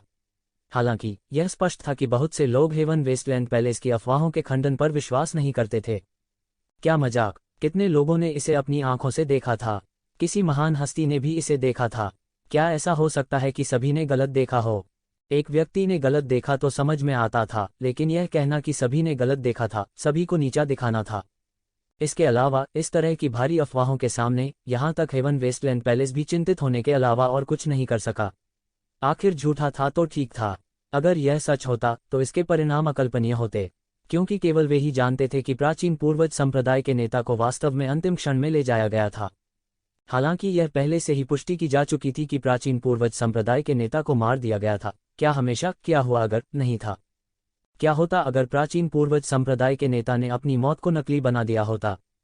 इस संभावना के बारे में सोचते हुए हेवन वेस्टलैंड पैलेस के सभी विशेषज्ञ चैन से नहीं बैठ सके। विभिन्न विशेषज्ञों और जासूसों को रहस्यमयी दुनिया की गहराई में भेजा गया। वह नींव जिसने हजारों वर्षों तक रहस्यमयी दुनिया पर राज किया था, आखिरकार टूट गई। एक समय के लिए यह कहा जा सकता था कि हर जगह स्काउट भेजे गए थे, और जिस तरह से हेवन वेस्टलैंड पैलेस ने काम किया, उससे लोगों को विश्वास हो गया कि प्राचीन पूर्वज संप्रदाय के नेता अभी भी जीवित हैं। अन्यथा हेवन वेस्टलैंड पैलेस अभी भी स्थिर हो सकता था। कुछ समय के लिए नामलेस डाओ अकादमी के खुलने के कारण सभी प्रकार के लोग हाइबरनेशन से जाग गए थे और रहस्यमयी दुनिया में और भी अराजक हो गए थे। ये दो प्रमुख घटनाएं, एक बड़ी और एक छोटी, रहस्यमय दुनिया में सबसे अधिक चर्चित मामले थे। लेकिन कोई नहीं जानता था कि प्राचीन पूर्वज संप्रदाय के नेता सहित सब कुछ इस इवेंट से संबंधित था। इसके अलावा कोई नहीं जानता था कि हेवन वेस्टलैंड पैलेस, जिसने प्राचीन पूर्वज संप्रदाय के नेता की खोज के लिए दुनिया को उल्टा कर दिया था, वास्तव में ये इवेंट के त्यानयुआन मिरर में था। उनके लिए अनाम डाओ अकादमी को खोजना असंभव था, और स्वाभाविक रूप से उनके लिए प्राचीन पूर्वज संप्रदाय के नेता को खोजना असंभव था। हालांकि उन्होंने आसानी से आराम करने की हिम्मत नहीं की, क्योंकि उनके लिए हालांकि हेवन वेस्टलैंड पैलेस को प्राचीन पूर्वज संप्रदाय के नेता के कारण येज़िवेन के साथ कुछ समय के लिए परेशानी नहीं हुई, इसका मतलब यह नहीं था कि उन्हें कम परेशानी थी। मूल रूप से स्वर्गीय ईगल बॉय के बड़े भाई टेंग याओयांग ने कहा था कि वह येज़िवेन को सबक सिखाएगा, और नामलेस डाओ अकादमी के आंतरिक विभाग के लिए इससे अधिक आकर्षक लड़ाई कोई नहीं थी। टेंग याओयांग 5 प्रमुख शिष्यों में से एक थे, और यह कहा गया कि नामलेस डाओ अकादमी में बड़े शॉट्स थे जो टेंग याओयांग को बहुत महत्व देते थे। यदि ये ज़िवेन पहले इतना विशिष्ट नहीं था, तो हेवन वेस्टलैंड बैटल टीम के 3 विशेषज्ञों को आसानी से मारने के बाद कोई भी उसे नीचा नहीं देखेगा। कई लोगों की नज़र में वह शायद इस समय नामलेस डाओ अकादमी के सबसे मजबूत शिष्यों में से एक थे। एक हल्की सी अफवाह भी थी कि वर्तमान ये ज़िवेन हजारों साल पहले के ईश्वरीय संघ के नेता के समान था। हजारों वर्ष पूर्व के ईश्वरीय मिलन के नेता भी ऐसे ही थे। उसने विभिन्न प्रमुख ताकतों के घेरे से अपना रास्ता मार लिया था, और अंत में वास्तव में दैवीय संघ की सर्वोच्च नींव स्थापित कर दी थी। हालांकि ईश्वरीय संघ के लोगों ने इसे स्वीकार नहीं किया, लेकिन इसने बहुत से लोगों को ऐसा सोचने से नहीं रोका। यदि ये ज़िवेन युवावस्था में नहीं मरे और बढ़ते रहे, तो उनके लिए ईश्वरीय संघ का अगला नेता बनना असंभव नहीं था। इससे पहले ये ज़िवेन ने हेवनली ईगल बॉय को भी हरा दिया था और उसकी मार्शल आर्ट को लगभग पंगु बना दिया था। इस तरह के अपमानजनक व्यवहार ने टेंग याओयांग को तुरंत क्रोधित कर दिया, और उसने तुरंत कहा कि वह ये ज़िवेन को मार डालेगा। हालांकि इस तरह के उकसावे के सामने ये ज़िवेन बिल्कुल भी दिखाई नहीं दिया, क्योंकि इस समय वह पूरे दिल से पूर्वजों के वृक्ष क्षेत्र की इस यात्रा के परिणामों को पचा रहा था। वह उस आत्मज्ञान से पहले ही काफी कुछ समझ चुका था। जब तक उसे पर्याप्त समय दिया गया था, तब तक वह गहन मृत्यु क्षेत्र के शिखर पर पहुंचने से पहले केवल कुछ समय की बात थी। उसने अपनी सांस रोक ली। एक बार जब वह गहन मृत्यु क्षेत्र के शिखर पर पहुंच गया, तो उसकी युद्ध शक्ति में जबरदस्त बदलाव आया। जब वह समय आएगा, तो वह टेंग याओयांग को आसानी से मार सकेगा। किसने उसे इतना अहंकारी होने के लिए कहा? ये ज़िवेन ने टेंग याओयांग की ओर से हो रही कोलाहल का जवाब नहीं दिया, और बंद दरवाजे की खेती की स्थिति में उनसे निपटा। इसने टेंग याओयांग के पक्ष को और भी प्रभावशाली बना दिया, और सभी प्रकार की अप्रिय अफवाहें और अपशब्द लगातार फैलाए जा रहे थे। और जैसे ही इस आदत को बनाए रखा गया, पूरे 3 साल बीत गए, जैसे एक सफ़ेद घोड़ा एक दरार से चमकता है, और पलक झपकते ही 3 साल पलक झपकते बीत गए। हुआन दुनिया में 3 साल एक उंगली के स्नैप की तरह थे। हालांकि कुछ लोगों के लिए पिछले 3 वर्षों को एक ऐसा समय कहा जा सकता है जहां उन्होंने छलांग और सीमा में सुधार किया है। यह विशेष रूप से उन कई प्रतिभाओं के लिए था जिन्होंने नामलेस डाओ कॉलेज में प्रवेश लिया था। हालांकि उनमें से कुछ ने अपने वास्तविक शरीर के बजाय अपने अवतार वहां भेजे थे, लेकिन वे व्याख्यानों से वास्तव में ज्ञान प्राप्त करने में असमर्थ थे। हालांकि नामलेस डाओ कॉलेज द्वारा प्रदान किए गए अंतहीन संसाधन ही उनके विभिन्न साधना स्तरों में काफी सुधार करने के लिए पर्याप्त थे। कई क्लासिक्स के उद्घाटन के साथ युग्मित, यह उनकी भविष्य की खेती की दिशा का मार्गदर्शन करने के समान था। कई लोगों ने तो अपने सीनियर्स के क्लासिक्स को देखकर आंसू भी बहाए। ये सभी अच्छी चीजें थीं जिन्हें अतीत में पैसे से नहीं खरीदा जा सकता था।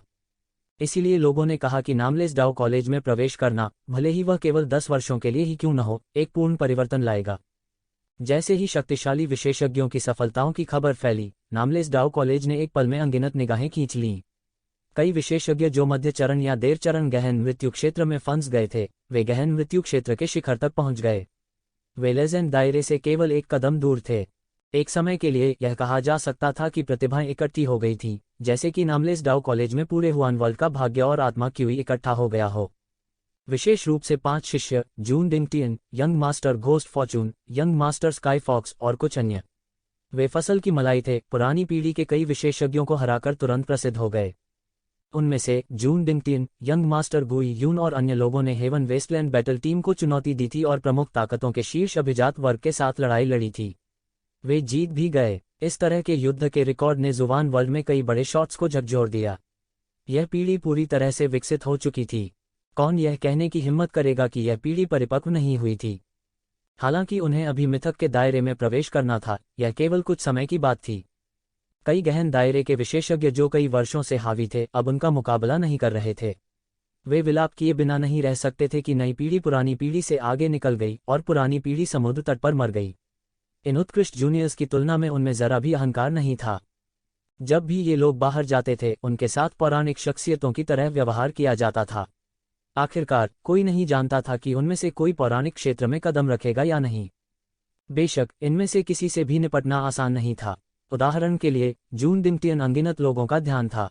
एक देवता के अवतार के रूप में यह कहा जा सकता है कि जब तक वह अपने ताऊ को सिद्ध नहीं कर लेता, तब तक उसे अपनी साधना में किसी भी बाधा का सामना नहीं करना पड़ेगा। उनकी खेती आश्चर्यजनक रूप से तेज थी।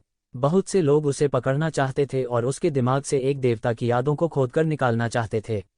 इस तरह उसके देवता बनने की संभावना बहुत अधिक होगी।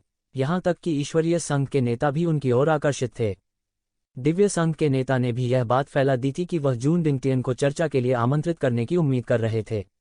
इस खबर ने पूरे हुआन वर्ल्ड को झकझोर कर रख दिया। जून डिंगटियन आमंत्रित किए जाने के योग्य नहीं थे।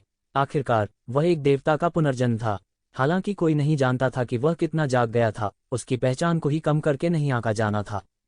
हालांकि वह केवल गहन मृत्यु क्षेत्र के शिखर पर था। डिवाइन यूनियन लीडर जैसी शख्सियत की तुलना में अंतर की दुनिया थी। इसलिए इस बैठक को कई लोगों ने क्लासिक टकराव माना था। यह अफसोस की बात थी कि जून डिंगटियन अंत में दिखाई नहीं दिए। कोई नहीं जानता था कि क्या उसे वास्तव में कुछ करना है या यदि वह डरता है कि ईश्वरीय संघ का नेता अपने शब्द पर वापस जाएगा। हर कोई समझ सकता था कि अगर वे उसकी जगह होते तो जाने की हिम्मत भी नहीं करते। अपने डीओ को साबित करने का प्रलोभन बहुत बड़ा था।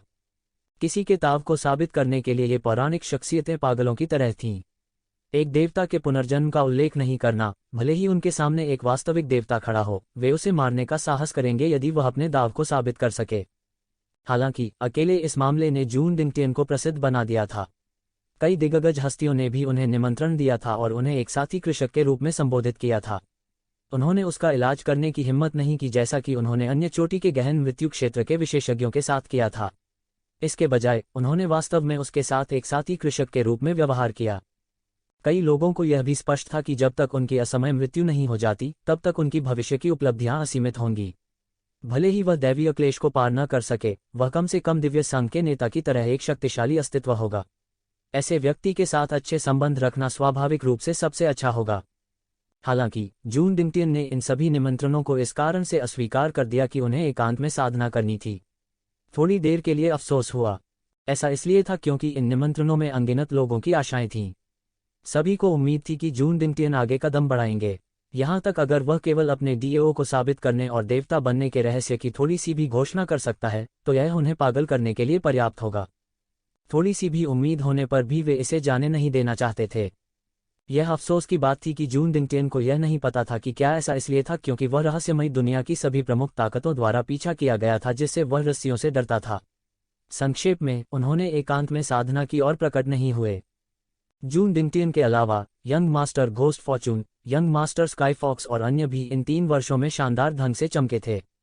कई लड़ाइयों ने मिस्टीरियस वर्ल्ड को झकझोर कर रख दिया था। जैसा कि ये युवा प्रतिभाएं शानदार ढंग से चमकी, ये इवेंट जो मूल रूप से उत्कृष्ट थे, धीरे धीरे भीड़ में डूब गए।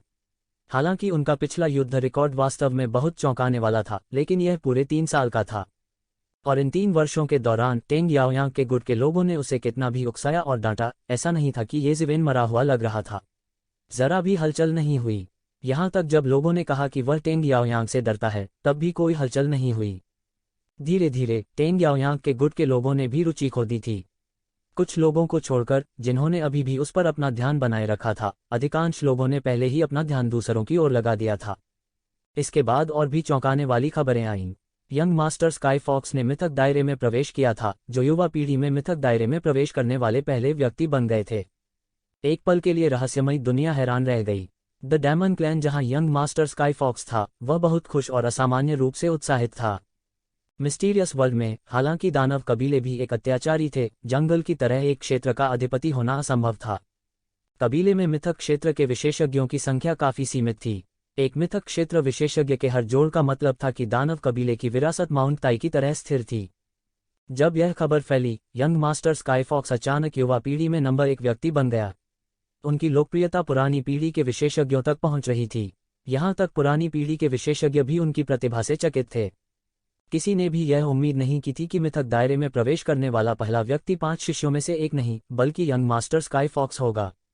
उसके मिथक दायरे में प्रवेश करने का पता चलने का कारण उसके और बाई जियानशिंग के बीच लड़ाई थी। 1 साल पहले, बाई जियानशिंग, जिसने गहरी मौत के दायरे में प्रवेश किया था, ने यंग मास्टर स्काई फॉक्स को चुनौती दी थी। बाई जियानशिंग कोई गुमनाम शख्सियत नहीं थी। अपने शुरुआती वर्षों में, वह सेलेस्टियल फॉक्स यंग मास्टर के बराबर था। वे दोनों श्रेष्ठ से श्रेष्ठ थे। अपनी चोटों से उबरने के बाद, कई लोगों ने सोचा कि उनकी क्षमता सेलेस्टियल फॉक्स यंग मास्टर के करीब थी। हालांकि, उन्होंने यह उम्मीद नहीं की थी कि यह लड़ाई, जिसे समान रूप से मिलान वाली लड़ाई माना जाता था, सेलेस्टियल फॉक्स मास्टर की भारी जीत के साथ समाप्त हो जाएगी। बाई जियानशिंग एक बार फिर गंभीर रूप से घायल हो गई और सेलेस्टियल फॉक्स मास्टर के लिए एक सीढ़ी बन गई। बहुत से लोगों ने महसूस किया कि यह अफसोस की बात है। ट्विन स्टॉर्स, जिन्हें यंग मास्टर स्काई फॉक्स के बराबर माना जाता था, 1000 से अधिक वर्षों के लिए विलंबित हो गए थे। यंग मास्टर स्काई फॉक्स और प्रोफाउंड डेथ रियल्म के बीच का अंतर स्वर्ग और पृथ्वी जैसा था। जैसे ही यंग मास्टर स्काई फॉक्स ने मिथक दायरे में प्रवेश किया, नामलेस डाउ कॉलेज और भी अशांत हो गया। हर कोई अनुमान लगा रहा था कि मिथक दायरे में प्रवेश करने वाला अगला व्यक्ति कौन होगा। अंदाजा लगाना भी मुश्किल था। नामलेस डाउ कॉलेज में जो भी प्रवेश कर सकता था, वह एक चौंकाने वाली प्रतिभा थी। उनमें से किसी के लिए भी इस तरह की सफलता हासिल करना कोई अजीब बात नहीं थी। हालांकि, यंग मास्टर स्काई फॉक्स की सफलता के सामने, जो प्रसिद्ध थे, वे बहुत शांत लग रहे थे। यह ऐसा था मानो वे अफवाहों के प्रति उदासीन थे और उन्होंने कोई संदेह नहीं जताया। एक समय के लिए, यंग मास्टर स्काई फॉक्स का शीर्षक युवा पीढ़ी में नंबर 1 व्यक्ति के रूप में आकाश में सूरज की तरह था। यंग मास्टर स्काई फॉक्स में कई उत्कृष्ट लोग इस उम्मीद में शामिल हुए कि उन्हें भविष्य में उनकी सफलता का हिस्सा मिल सकता है। हालांकि, अधिक लोग खुली आंखों से देख रहे थे। डाउ प्रूविंग का रास्ता बहुत लंबा था। गहरे क्षेत्र में कदम रखना तो बस शुरुआत थी। इस समय एक कदम आगे बढ़ना कोई बड़ी बात नहीं थी। इस स्थिति में जहां एक तूफान मंडरा रहा था, ये जीवेन, जो सरनियों की परतों द्वारा संरक्षित था, ने अचानक उस महाद्वीप में अपनी आंखें खोली जो ये जीवेन का था। बूम! गड़गड़ाहट की तरह अनगिनत भयानक ताकतें उसके शरीर के प्रतिबिंब बिंदुओं से पागलों की तरह बाहर निकलीं, जिससे उसके चारों ओर एक हिंसक तूफान बन गया। ये हिंसक शक्तियां पागलों की तरह सभी दिशाओं में उमड़ पड़ीं। ये जीवेन के पीछे, ज्ञानवर्धक मन का प्राचीन वृक्ष, पहले ही कई हजार फीट की ऊंचाई तक बढ़ चुका था। फिर 7 रंगों वाली दिव्य चमक छिटक कर नीचे गिर पड़ी और ये जीवेन को ढक लिया। यह भयानक शक्ति एक निडर दुनिया को नष्ट करने वाली शक्ति की तरह थी जो उन्मत्त रूप से उत्पात मचा रही थी। उसने अपना मुंह चौड़ा किया, सांस ली और सांस छोड़ी। पूरे महाद्वीप में आध्यात्मिक क्यूई उसकी श्वास के साथ साथ एक ज्वार की तरह उतार चढ़ाव करती थी। उनकी श्वास लंबी और शक्तिशाली थी। धीरे धीरे उसने आखिरकार रुककर इस बल को स्थिर कर दिया। उसकी पूरी आभा भी आश्चर्यजनक गति से अवर्णनीय और अकथनीय परिवर्तन से गुजर रही थी, मानो किसी दबंग और तीखे शिखर के संपर्क में आ गया हो। बहुत समय के बाद उन्होंने अपनी आंखें खोलीं, अपनी श्वास को शांत किया और अपने शरीर में सभी आभा को रोक लिया। वह 3 साल पहले से अलग नहीं दिखे। उसने धीरे धीरे सांस छोड़ी। 3 साल हो गए थे। 3 साल के एकांतवास के बाद आखिरकार उन्होंने गहन मृत्यु क्षेत्र के शिखर पर कदम रखा। इसके अलावा, यह गहन मृत्युलोक का कोई सामान्य शिखर नहीं था। उनकी लड़ने की ताकत 3 साल पहले प्राचीन पूर्वज संप्रदाय के नेता के बराबर थी। इसलिए वह बहुत स्पष्ट था कि यद्यपि वह दायरे में नहीं पहुंचा था, उसकी ताकत पोवांग दायरे के बराबर थी। और 3 साल पहले यह कहा गया था कि उनकी तुलना प्राचीन पूर्वज संप्रदाय के नेता से की जा सकती है, क्योंकि इन 3 वर्षों में प्राचीन पूर्वज संप्रदाय के नेता में भी जबरदस्त परिवर्तन हुए थे। इन 3 वर्षों में न केवल येज़िवेन ने स्वयं जबरदस्त प्रगति की थी, बल्कि प्राचीन पूर्वज संप्रदाय के मास्टर भी लगातार सुधार कर रहे थे। यह सब हृदय के वृक्ष पूर्वज के लिए धन्यवाद था। मूल रूप से येज़िवेन ने भी वृक्ष पूर्वज के दिल को निगलने पर विचार किया था। उस स्थिति में उसकी साधना निश्चित रूप से एक कदम और आगे बढ़ेगी। शायद इन 3 वर्षों के भीतर वह सीधे पोवान क्षेत्र में कदम रखेंगे और एक किंवदंती बन जाएंगे। लेकिन काफी सोच विचार के बाद भी उसने प्राचीन पूर्वज संप्रदाय के गुरु को पेड़ के पूर्वज के दिल को खाने देना चुना। निश्चित रूप से प्राचीन पूर्वज कल्ट मास्टर को परिष्कृत करने के लिए पूर्वज वृक्ष के हृदय का उपयोग करने का प्रभाव आश्चर्यजनक रूप से अच्छा था। केवल 3 वर्षों में प्राचीन पूर्वज कल्ट मास्टर ने पूरी तरह से पोवान क्षेत्र के 5वें स्वर्ग में कदम रखा था और अपनी चरम शक्ति को पूरी तरह से पुनः प्राप्त कर लिया था। अब उसे देखे जाने से डरने की जरूरत नहीं थी। वृक्ष पूर्वज के हृदय के बिना येज़िवेन को नहीं पता था कि प्राचीन पूर्वज धर्मगुरु को उनकी चरम शक्ति पर पुनर्स्थापित करने में कितना समय लगेगा। भले ही वह 10 साल के लिए नामलेस डाओ कॉलेज में रहा हो, वह केवल पोवान क्षेत्र के 3रे स्वर्ग तक ही पहुंच पाएगा। वह पहले से ही उसकी सीमा थी। अब वृक्ष के पूर्वज के हृदय का आधे से अधिक हिस्सा बचा था, जो प्राचीन पूर्वज धार्मिक नेता को आगे बढ़ने के लिए पर्याप्त था। इतने शक्तिशाली दिग्गज गुरु की सुरक्षा के साथ येज़िवेन स्वाभाविक रूप से अधिक सुरक्षित थी। हालांकि यह अफसोस की बात थी कि वह पोवान क्षेत्र में प्रवेश नहीं कर सका, लेकिन तुलना में यह अधिक उपयुक्त था।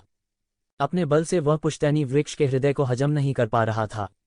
भगवान जानता था कि इसमें कितने साल लगेंगे, इसलिए वह प्राचीन पूर्वज संप्रदाय के नेता को इसे पचाने और तुरंत इसे ताकत में बदलने दे सकता था।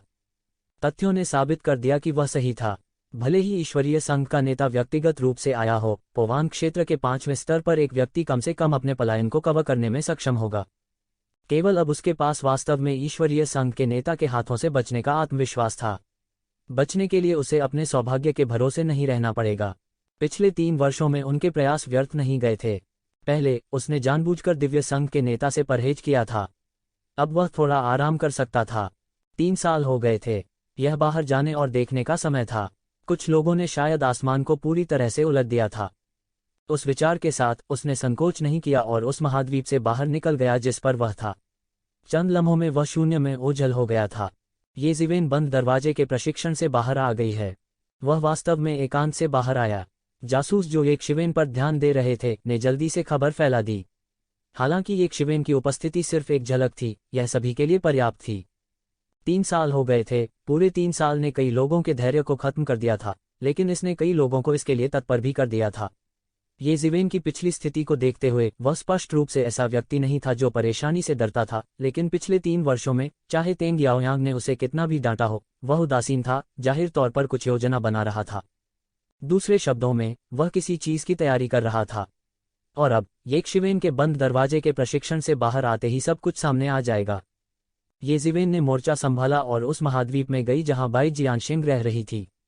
वह यहां ज्यादा लोगों को नहीं जानता था। हुआ मैंगहान और जियान वुचेन व्यक्तिगत रूप से बाई जियानशिंग की शिक्षाओं को सुनने के लिए वहां गए थे, इसलिए वह चाहकर भी उन्हें ढूंढ नहीं पाया। भाई बाई, मैं येज़िवेन आपसे मिलने आया हूं। मुझे नहीं पता कि यह सुविधाजनक है या नहीं। येज़िवेन की तेज और स्पष्ट आवाज अंदर तक फैल गई। बिग ब्रदर, आप आखिरकार बाहर आ गए। सुरक्षात्मक संरचना धीरे धीरे खुल गई और जो व्यक्ति उसे लेने आया वह कोई और नहीं येशान था। इंसेस्टर ट्री डोमेन से लौटने के बाद येशान और यूनरॉ भी उस महाद्वीप में चले गए थे जहां बाई जियानशिंग रह रही थी।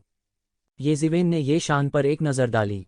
3 वर्षों की छोटी सी अवधि में येशान ने पहले ही अपनी प्रारंभिक गहन मृत्यु अवस्था की साधना को पूरी तरह से समेकित कर लिया था। यह पहले से ही काफी अच्छा माना जा रहा था। पहले यह स्पष्ट था कि उसने अपनी खेती जल्दी में की थी और उसकी नींव पक्की नहीं थी। जाहिर है उन्होंने पिछले 3 वर्षों में अपनी नींव को भी काफी मजबूत किया था। हाँ, येज़िवेन ने सिर हिलाया, उसे गोल्डन लाइट कहा और महाद्वीप में प्रवेश किया। भाई बाय, अब कैसे हैं?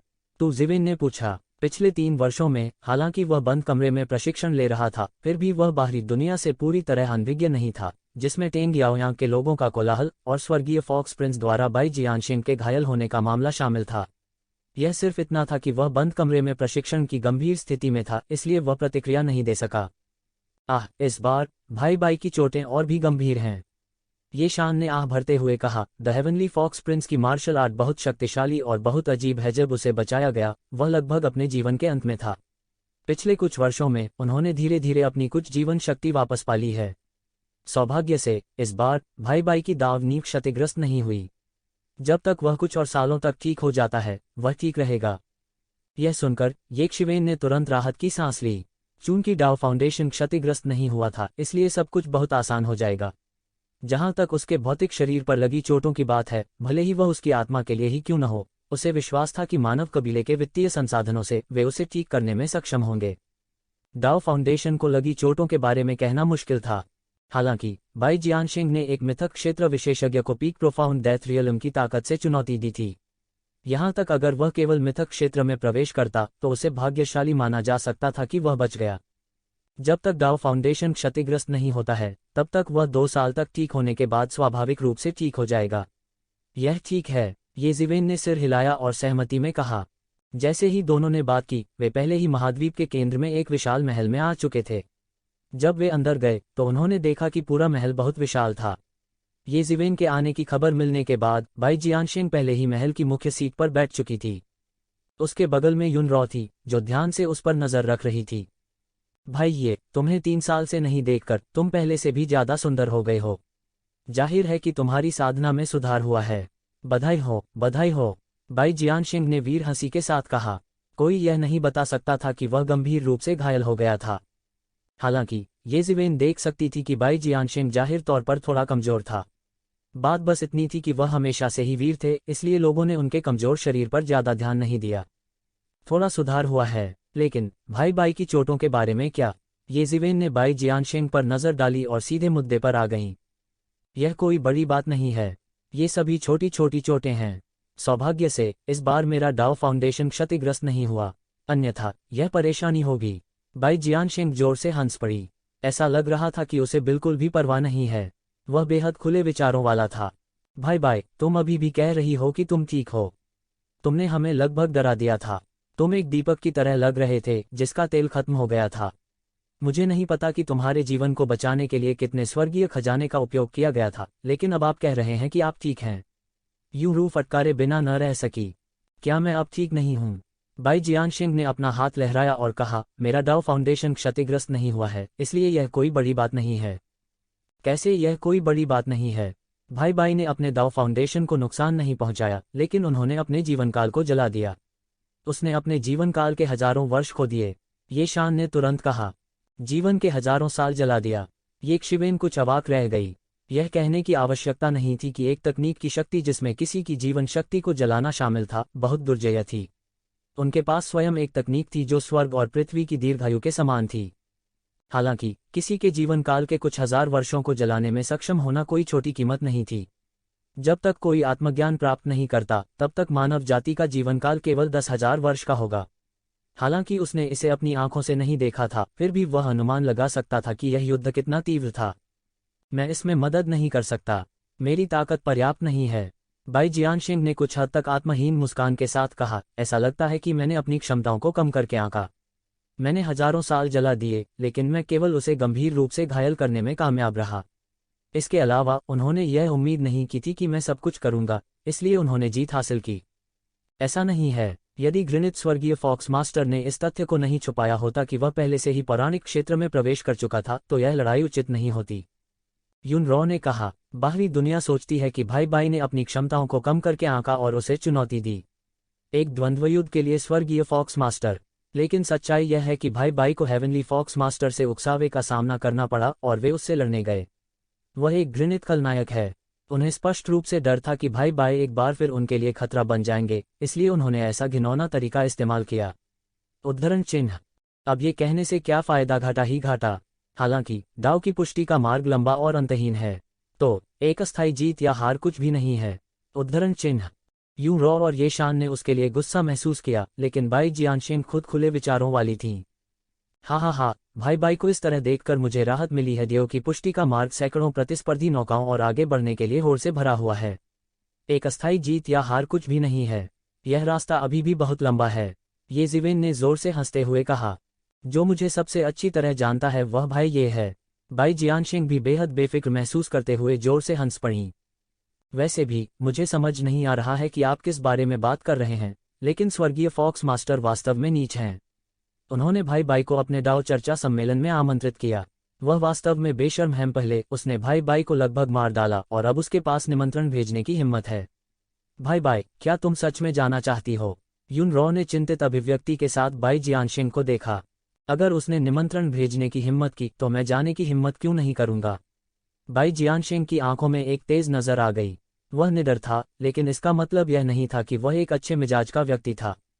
उल्लेख नहीं है, उसके असली शरीर को मेरे द्वारा गंभीर रूप से घायल कर दिया गया था और वह ठीक करने के लिए हुआन दुनिया की गहराई में चला गया है। अब वह सिर्फ एक अवतार है। मुझे मत बताओ कि मैं एक से निपट भी नहीं सकता, मात्र अवतार। बाई जियानशिंग ने उदासीनता से कहा। भाई बाई सही कह रहे हैं। कोई बात नहीं, मुझे भी जाकर देखना है, ये जिवेन ने उपहास के साथ कहा। हालांकि उन्हें निमंत्रण नहीं मिला था, लेकिन जहां तक वे जानते थे टेंग याओयांग भी इस पार्टी में दिखाई देंगे। इसलिए वह स्वाभाविक रूप से जाकर देखना चाहता था। क्या टेंग याओयांग के लोग हमेशा उसे सबक सिखाने की मांग नहीं करते थे? तो चलिए इसे आजमाते हैं। यह बहुत अच्छा है, चलो एक साथ चलते हैं, बाई जियानशिंग ने मुस्कुराहट के साथ कहा। लेकिन इससे पहले मैं पहले भाई बाई को आपकी चोटों को ठीक करने में मदद करूंगी। हालांकि मेरे पास आपकी डाउ चोट को ठीक करने का कोई और तरीका नहीं है, लेकिन इस तरह की चोट कोई समस्या नहीं है, ये जिवेन ने आत्मविश्वास से कहा। उनकी फीनिक्स पुनर्जनन तकनीक का प्रभाव स्वाभाविक रूप से निर्विवाद था। यह बहुत अच्छा है भाई, ये आपको परेशान करने के लिए क्षमा करें, बाई जियानशिंग ने अपने हाथ जोड़कर कहा। यह सिर्फ केक का एक टुकड़ा है। स्वर्ग विभाजित शहर में एक बहुत बड़ा चाय बागान था। अनगिनत जादुई आध्यात्मिक सामग्री और प्राचीन चाय वहां लगाए गए थे। चाय की सुगंध हवा में व्याप्त थी, लेकिन इसे चाय बागान के भीतर एक प्राचीन संरचना द्वारा सील कर दिया गया था। यह लंबे समय से धनी मास्टर हेवनली फॉक्स द्वारा खरीदा गया था। अब यह शोर और उत्तेजना से हलचल कर रहा था। अब जबकि वह एक गॉडमिथ था, युवा मास्टर हेवन फॉक्स युवा पीढ़ी में नंबर 1 व्यक्ति प्रतीत होता था। इसके अलावा वह वर्तमान में उसी डीएओ के लोगों को अपने चाय बागान में आमंत्रित कर रहा था ताकि डीएओ पर चर्चा करने के लिए कई अन्य युवा कुलीन काश्तकारों के साथ चर्चा कर सकें। मास्टर हेवनली फॉक्स की प्रतिष्ठा के कारण बहुत से लोग आए। बिना बुलाए भी चाय बागान ने सबका स्वागत किया। बहुत से लोग मिथक दायरे में कदम रखने में मास्टर हेवनली फॉक्स के अनुभव के बारे में और जानना चाहते थे। गहन मृत्यु क्षेत्र के शिखर पर कई विशेषज्ञों के लिए यह निस्संदेह सबसे मूल्यवान अनुभव था। दाव को साबित करना अभी भी उनके लिए बहुत दूर था। मिथक के दायरे में कदम रखना इस समय सबसे सार्थक बात थी। जिन विशेषज्ञों को निमंत्रण मिला था उनमें से कुछ स्वाभाविक रूप से एक के बाद एक आए, जिससे चाय बागान गतिविधि से भर गया और बहुत कम समय में लोगों का हुजूम उमड़ पड़ा। चाय बागान के हर कोने में विशेषज्ञ घूम रहे थे। यहाँ तक उनमें से सबसे कमजोर व्यक्ति भी गहन मृत्यु लोक में प्रवेश कर चुका था। बाहरी दुनिया में वे सभी बड़े शॉट्स थे और वास्तविक शक्ति रखते थे। हालांकि उन्होंने चाय बागान में अभिमान करने की हिम्मत नहीं की, क्योंकि उन्हें एक महान विशेषज्ञ और स्वर्गीय फॉक्स यंग मास्टर के लिए अपना सम्मान बनाए रखना था। उन्होंने इतनी कम उम्र में ही पोवान क्षेत्र में कदम रख दिया था। उनकी उम्र में उन्हें अमर और अजेय कहा जा सकता था। भविष्य में उनकी उपलब्धियां असीमित थीं। चाहे कुछ भी हो, उन्हें ऐसे व्यक्ति के प्रति अपना सम्मान बनाए रखना था। मुझे उम्मीद नहीं थी कि इस पीढ़ी में मिथक दायरे में कदम रखने वाला पहला व्यक्ति मास्टर हेवनली फॉक्स होगा। क्या आश्चर्य है! लेकिन मास्टर स्वर्गीय फॉक्स पहले से ही 1000 साल पहले बहुत शक्तिशाली था। यह आश्चर्य की बात नहीं है कि वह प्रवेश करने वाला पहला व्यक्ति होगा। वास्तव में वे सभी प्रसिद्ध प्रतिभाएं अद्वितीय व्यक्ति हैं। यह आश्चर्य की बात नहीं है कि उनमें से कोई भी सबसे पहले होगा प्रवेश करना। बस इंतजार करो और देखो। यह तो एक शुरुआत है। एक नए युग की प्रस्तावना धीरे धीरे खुल रही है। मुझे लगता है कि कुछ लोग हैं जो प्रतीक्षा कर रहे हैं। क्या जुन डिंगटियन के बारे में यह अफवाह नहीं है कि उन्होंने मिथक के दायरे में बहुत पहले कदम रखा था, या सिर्फ इतना है कि उसका असली शरीर हमेशा बाहर रहा है, इसलिए कोई भी इस अफवाह की प्रामाणिकता की पुष्टि नहीं कर सका। उद्धरण चिन्ह।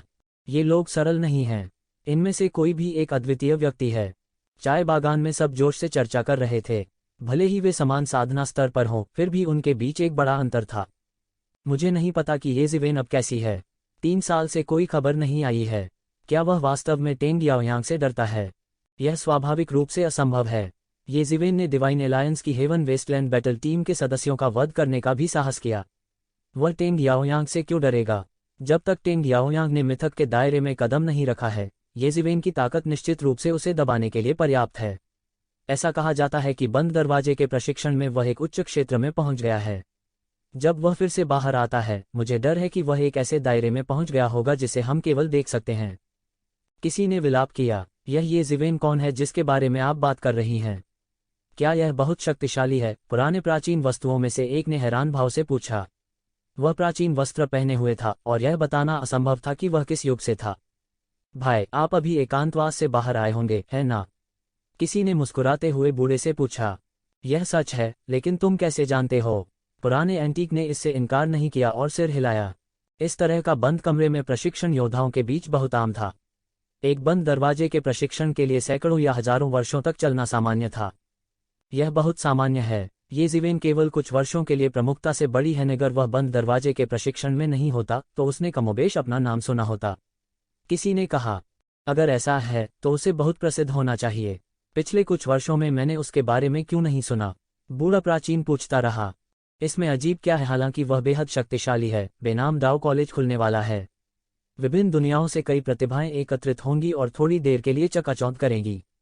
वह 3 साल पहले बंद कमरे में प्रशिक्षण लेने गया था। आज भी हम कभी कभार उनका जिक्र करते हैं। और कौन उसके पिछले गौरव के बारे में बात करने की पहल करेगा? बूढ़े ने मुस्कराते हुए कहा। हालांकि सेलेस्टियल फॉक्स मास्टर के बारे में उल्लेख करने लायक एकमात्र व्यक्ति बाई जियानशिंग है। आह, क्या अफसोस है। वह उन 2 नायकों में से एक थे जिनका 1000 साल पहले सेलेस्टियल फॉक्स मास्टर के रूप में एक ही सांस में उल्लेख किया जा सकता था। अब दिव्य फॉक्स मास्टर पहले ही मिथक क्षेत्र में प्रवेश कर चुका है, लेकिन वह फिर से गंभीर रूप से घायल हो गया था। अगर वह बच भी जाता है तो मुझे डर है कि उसके लिए मिथक के दायरे में प्रवेश करना और भी मुश्किल हो जाएगा। यह लगभग असंभव है। यह कहना मुश्किल है, लेकिन यह सच है कि उनके और सेलेस्टियल फॉक्स मास्टर के बीच की खाई और बड़ी होती जा रही है। उनकी पीढ़ी की उत्कृष्ट प्रतिभा लगभग अपंग हो गई है। इसमें दानव जाति और मानव जाति के बीच की शिकायतें शामिल हैं। यह बहुत जटिल है। 2 जातियों के बीच की शिकायतें प्राचीन काल से हुआन विश्व तक फैल गई थीं। इसके बारे में सभी जानते थे। तेंग याओयांग आ गया है। लंबी घोषणा के बाद शून्य से एक आकृति बह गई। सभी की निगाहें इस व्यक्ति पर टिकी थीं। यह तेंग याओयांग के अलावा और कौन हो सकता है? यह एक उग्र आकृति थी। वह अत्यंत दबंग था और उसके बाल और दाढ़ी आग के गोले की तरह थे। वह लपटों की एक गेंद के अधिपति की तरह था। सभी की निगाहें तुरंत उसकी ओर आकर्षित हो गईं। नामलेस डाओ अकादमी के पास सैकड़ों लोग स्वाभाविक रूप से सभी के ध्यान का केंद्र थे। इन सैकड़ों लोगों में से आधे से अधिक लोग दिव्य फॉक्स मास्टर की शिक्षाओं को सुनने के लिए वहां मौजूद थे। शेष आधे लोग ज्यादातर बाहर खोजबीन कर रहे थे और नामलेस डाओ अकादमी में नहीं थे। 20 से भी कम लोग बचे थे। सेलेस्टियल फॉक्स मास्टर का सामना करने के लिए कुछ ही लोग आए थे। जिन लोगों को स्वर्गीय फॉक्स राजकुमार वास्तव में भर्ती करना चाहता था, वे उनके जैसे गहन मृत्यु अवस्था विशेषज्ञ थे। इनमें से कई लोग दुष्ट कृषक थे और उनका कोई प्रभाव नहीं था। यदि वह उन्हें भर्ती कर सकता है, स्वर्गीय फॉक्स प्रिंस का संगठन जल्दी से एक आश्चर्यजनक स्तर तक विकसित हो जाएगा। इस बात से सभी अच्छी तरह वाकिफ थे। इससे भी अधिक अप्रत्याशित यह था कि तेंग याओयांग आएंगे। हर कोई अच्छी तरह जानता था कि इस पीढ़ी का मुकाबला शायद इन सैकड़ों लोगों के बीच होगा। इन सैकड़ों लोगों में, चाहे वह तेंग याओयांग हो या सेलेस्टियल फॉक्स मास्टर, वे दोनों शीर्ष प्रतिभाशाली थे। इन सैकड़ों लोगों में वे ट्रेंडसेटर थे। भविष्य में वे मूल रूप से हुआन वर्ल्ड में बड़े शॉट बन जाएंगे। भले ही ये दोनों लोग एक दूसरे को शत्रु के रूप में न देखें, फिर भी वे एक साथ चलने की हद तक आगे नहीं बढ़ेंगे।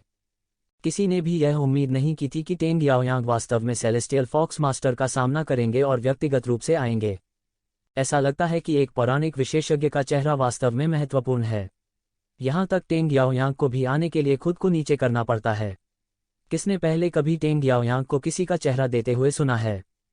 बिल्कुल सही, टीएस पौराणिक क्षेत्र में कदम रखने के बाद सब कुछ बदल गया है। मैं हजारों वर्षों से इस दहलीज पर अटका हुआ हूँ। अलग अलग लोगों के अलग अलग भाग्य होते हैं। जिस तरह हर कोई चर्चा कर रहा था, दिव्य फॉक्स मास्टर व्यक्तिगत रूप से उनका स्वागत करने आए। वह सफ़ेद वस्त्र पहने एक सुंदर युवक था। वह दुनिया में उतरते हुए एक अमर की तरह लग रहा था। एक आदमी को सुंदर के रूप में वर्णित करने के लिए यह देखा जा सकता है कि वह कितना सुंदर था। हालांकि भीड़ को यह अजीब नहीं लगा। आकाशीय फॉक्स मास्टर का जन्म असंख्य स्वर्गों में से एक में हुआ था जो सुंदरता पर निर्मित थे।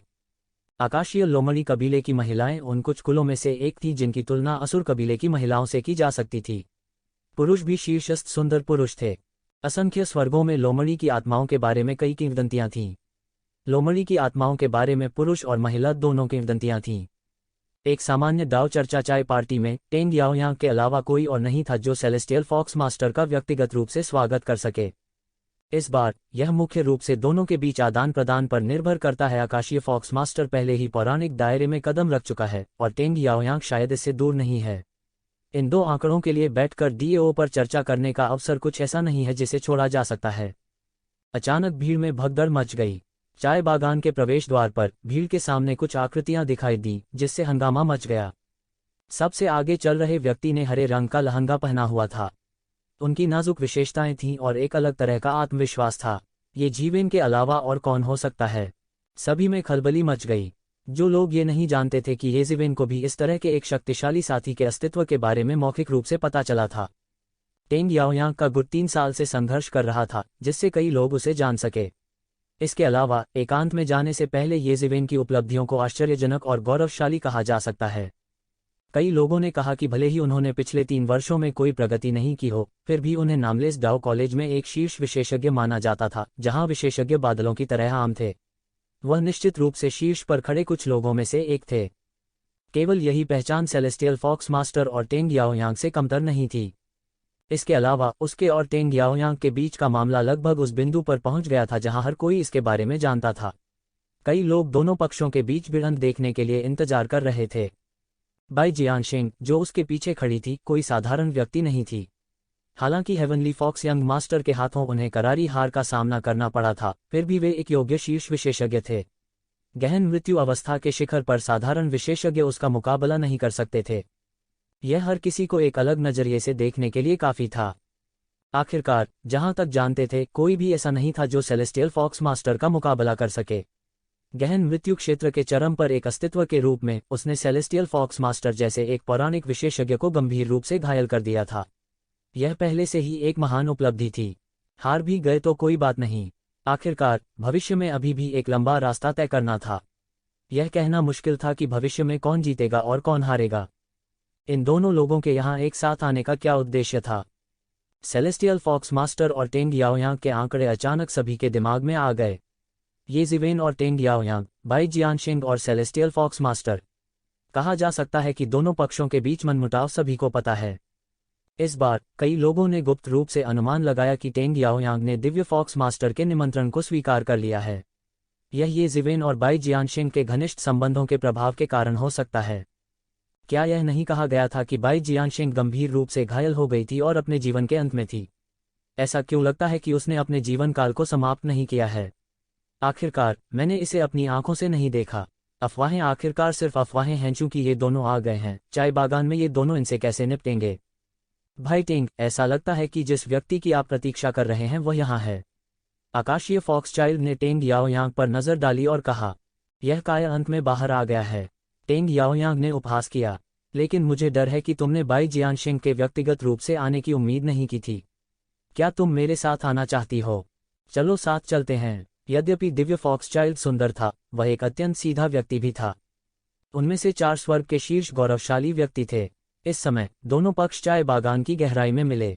आप येजीवेन हैं? टेंग याओयांग ने येजीवेन पर नजर डाली। उसकी आंखें ठंडी और गहरी थीं। हालांकि उसने पहले ही एक शिवेन की आकृति देख ली थी, फिर भी वह इस समय थोड़ा चकित महसूस कर रहा था। हाँ, मैं हूँ। क्या तुम 3 साल से शोर नहीं मचा रहे हो? टीएस, तुम सच में शक्तिशाली हो। बिना रुके 3 साल, लेकिन अब मैं बाहर हूँ। क्या तुम संतुष्ट हो? येजीवेन ने उपहास किया और कहा, तुमने मेरे भाई को गंभीर रूप से घायल कर दिया। तुम इसे कैसे सुलझाओगे? टेंग याओयांग ने कहा, वह इसका हकदार था। मैंने उसे कभी नहीं उकसाया। अगर जून डिंगटियन आपके साथ परेशानी की तलाश कर रहा है, तो उसे जून डिंगटियन के साथ परेशानी की तलाश करनी चाहिए। वह मुझसे परेशानी क्यों ढूंढ रहा है? क्या मैंने उसे उकसाया? येजीवेन ने उपहास किया और कहा, वह कभी भी एक अच्छे स्वभाव वाला व्यक्ति नहीं था। अगर किसी ने उसके साथ नर्म खुरमा की तरह व्यवहार करने की हिम्मत की, तो उसके दांत तोड़ने के लिए उसे दोष न दें। जैसा कि कहा जाता है, एकदम भी नीचे देखता है लोग। अपने भाई की तरह आपको उसे अच्छी तरह अनुशासित करना चाहिए। अन्यथा, यदि वह भविष्य में किसी को अपमानित करता है, तो क्या आप उसकी रक्षा कर सकते हैं? येजीवेन की जबान कितनी तेज है! मुझे पहले तो यकीन नहीं हुआ, लेकिन अब हो रहा है। तुम्हारी जबान तेज है। टेंग याओयांग इतने गुस्से में थे कि उन्होंने हंसते हुए कहा। बूम! उसके पैरों के नीचे वास्तविक तात्विक ऊर्जा तुरंत फूट पड़ी और जमीन फट गई। एक फायर ड्रैगन उठा और उसके पूरे शरीर को ढंक दिया। यह अतुलनीय रूप से जोरदार था और उसके शरीर पर लाल तराजू सूरज की रोशनी के नीचे एक चमकदार चमक के साथ फूट रहे थे। कितना शक्तिशाली ड्रैगन क्यूई है! हालांकि यह स्पष्ट रूप से नकली है, यह असली ड्रैगन जितना धीमा है। कोई मदद नहीं कर सकता, लेकिन आह भर सकता है। ये सिवेन, क्या तुम आज मेरी चाय पार्टी में परेशानी खड़ी करने आए हो? स्वर्गीय फॉक्स मास्टर के सुंदर चेहरे ने अतुलनीय रूप से वीर दिखते हुए थोड़ा क्रोध प्रकट किया। हाँ तो क्या? तू जिवेन ने अपनी आंखें सिकोड़ ली और मास्टर हेवनली फॉक्स को देखा। उसे जरा भी परवाह नहीं थी। चूंकि वह पहले से ही बाई जियानशिंग के पक्ष में खड़ा था, तो मास्टर हेवनली फॉक्स से कहने के लिए और कुछ नहीं था।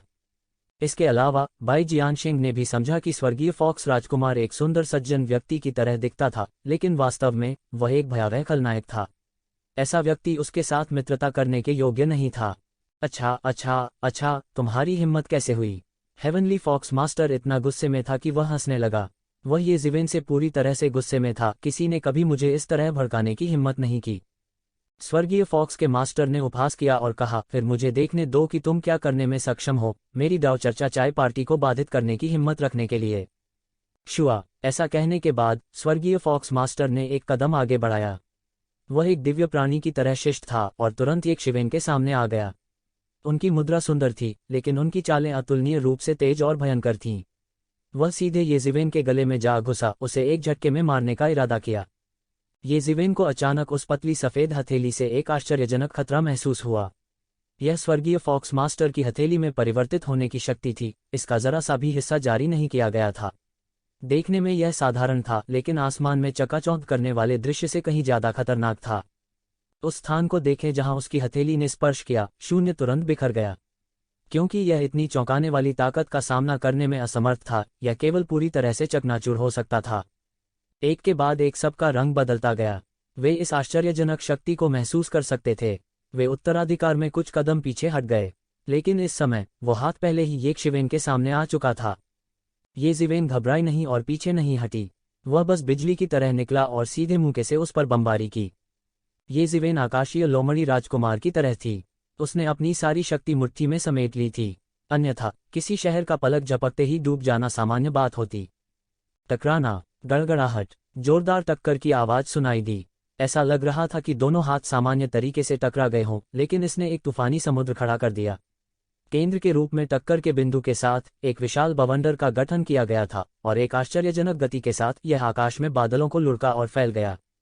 हुआलाला। येजिवेन के कपड़े तेज सूक्ष्म हवा में लहरा रहे थे, लेकिन उसका रंग जरा सा भी नहीं बदला, और यहां तक कि उसका शरीर भी नहीं हिला। दूसरी ओर स्वर्गीय फॉक्स मास्टर पहले स्पर्श में ही गिर गया।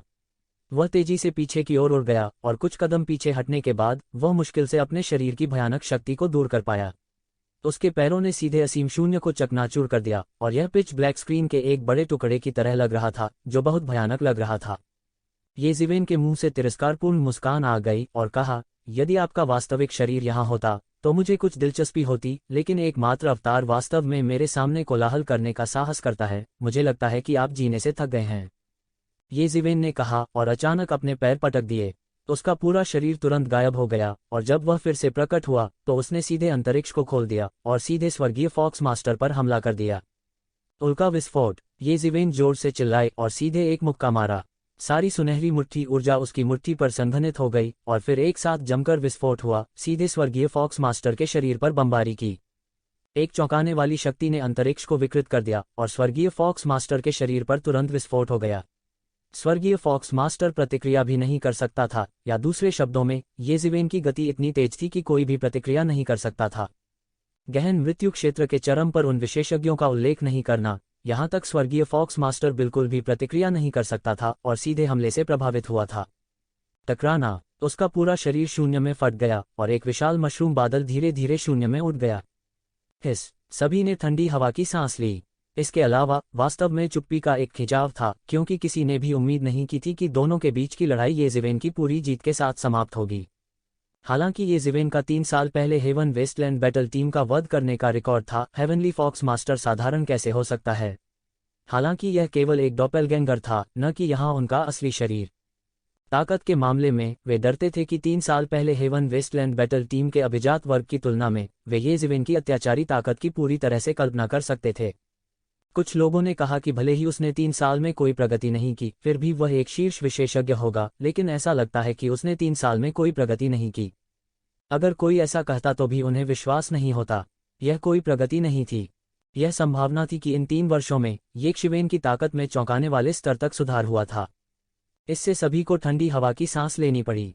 इतना मजबूत, इतनी ताकत के साथ, मुझे डर है कि गहन मृत्यु के दायरे में कोई भी उसकी बराबरी नहीं कर सकता है। बहुत से लोगों ने अचानक अपनी आंखें चौड़ी कर लीं।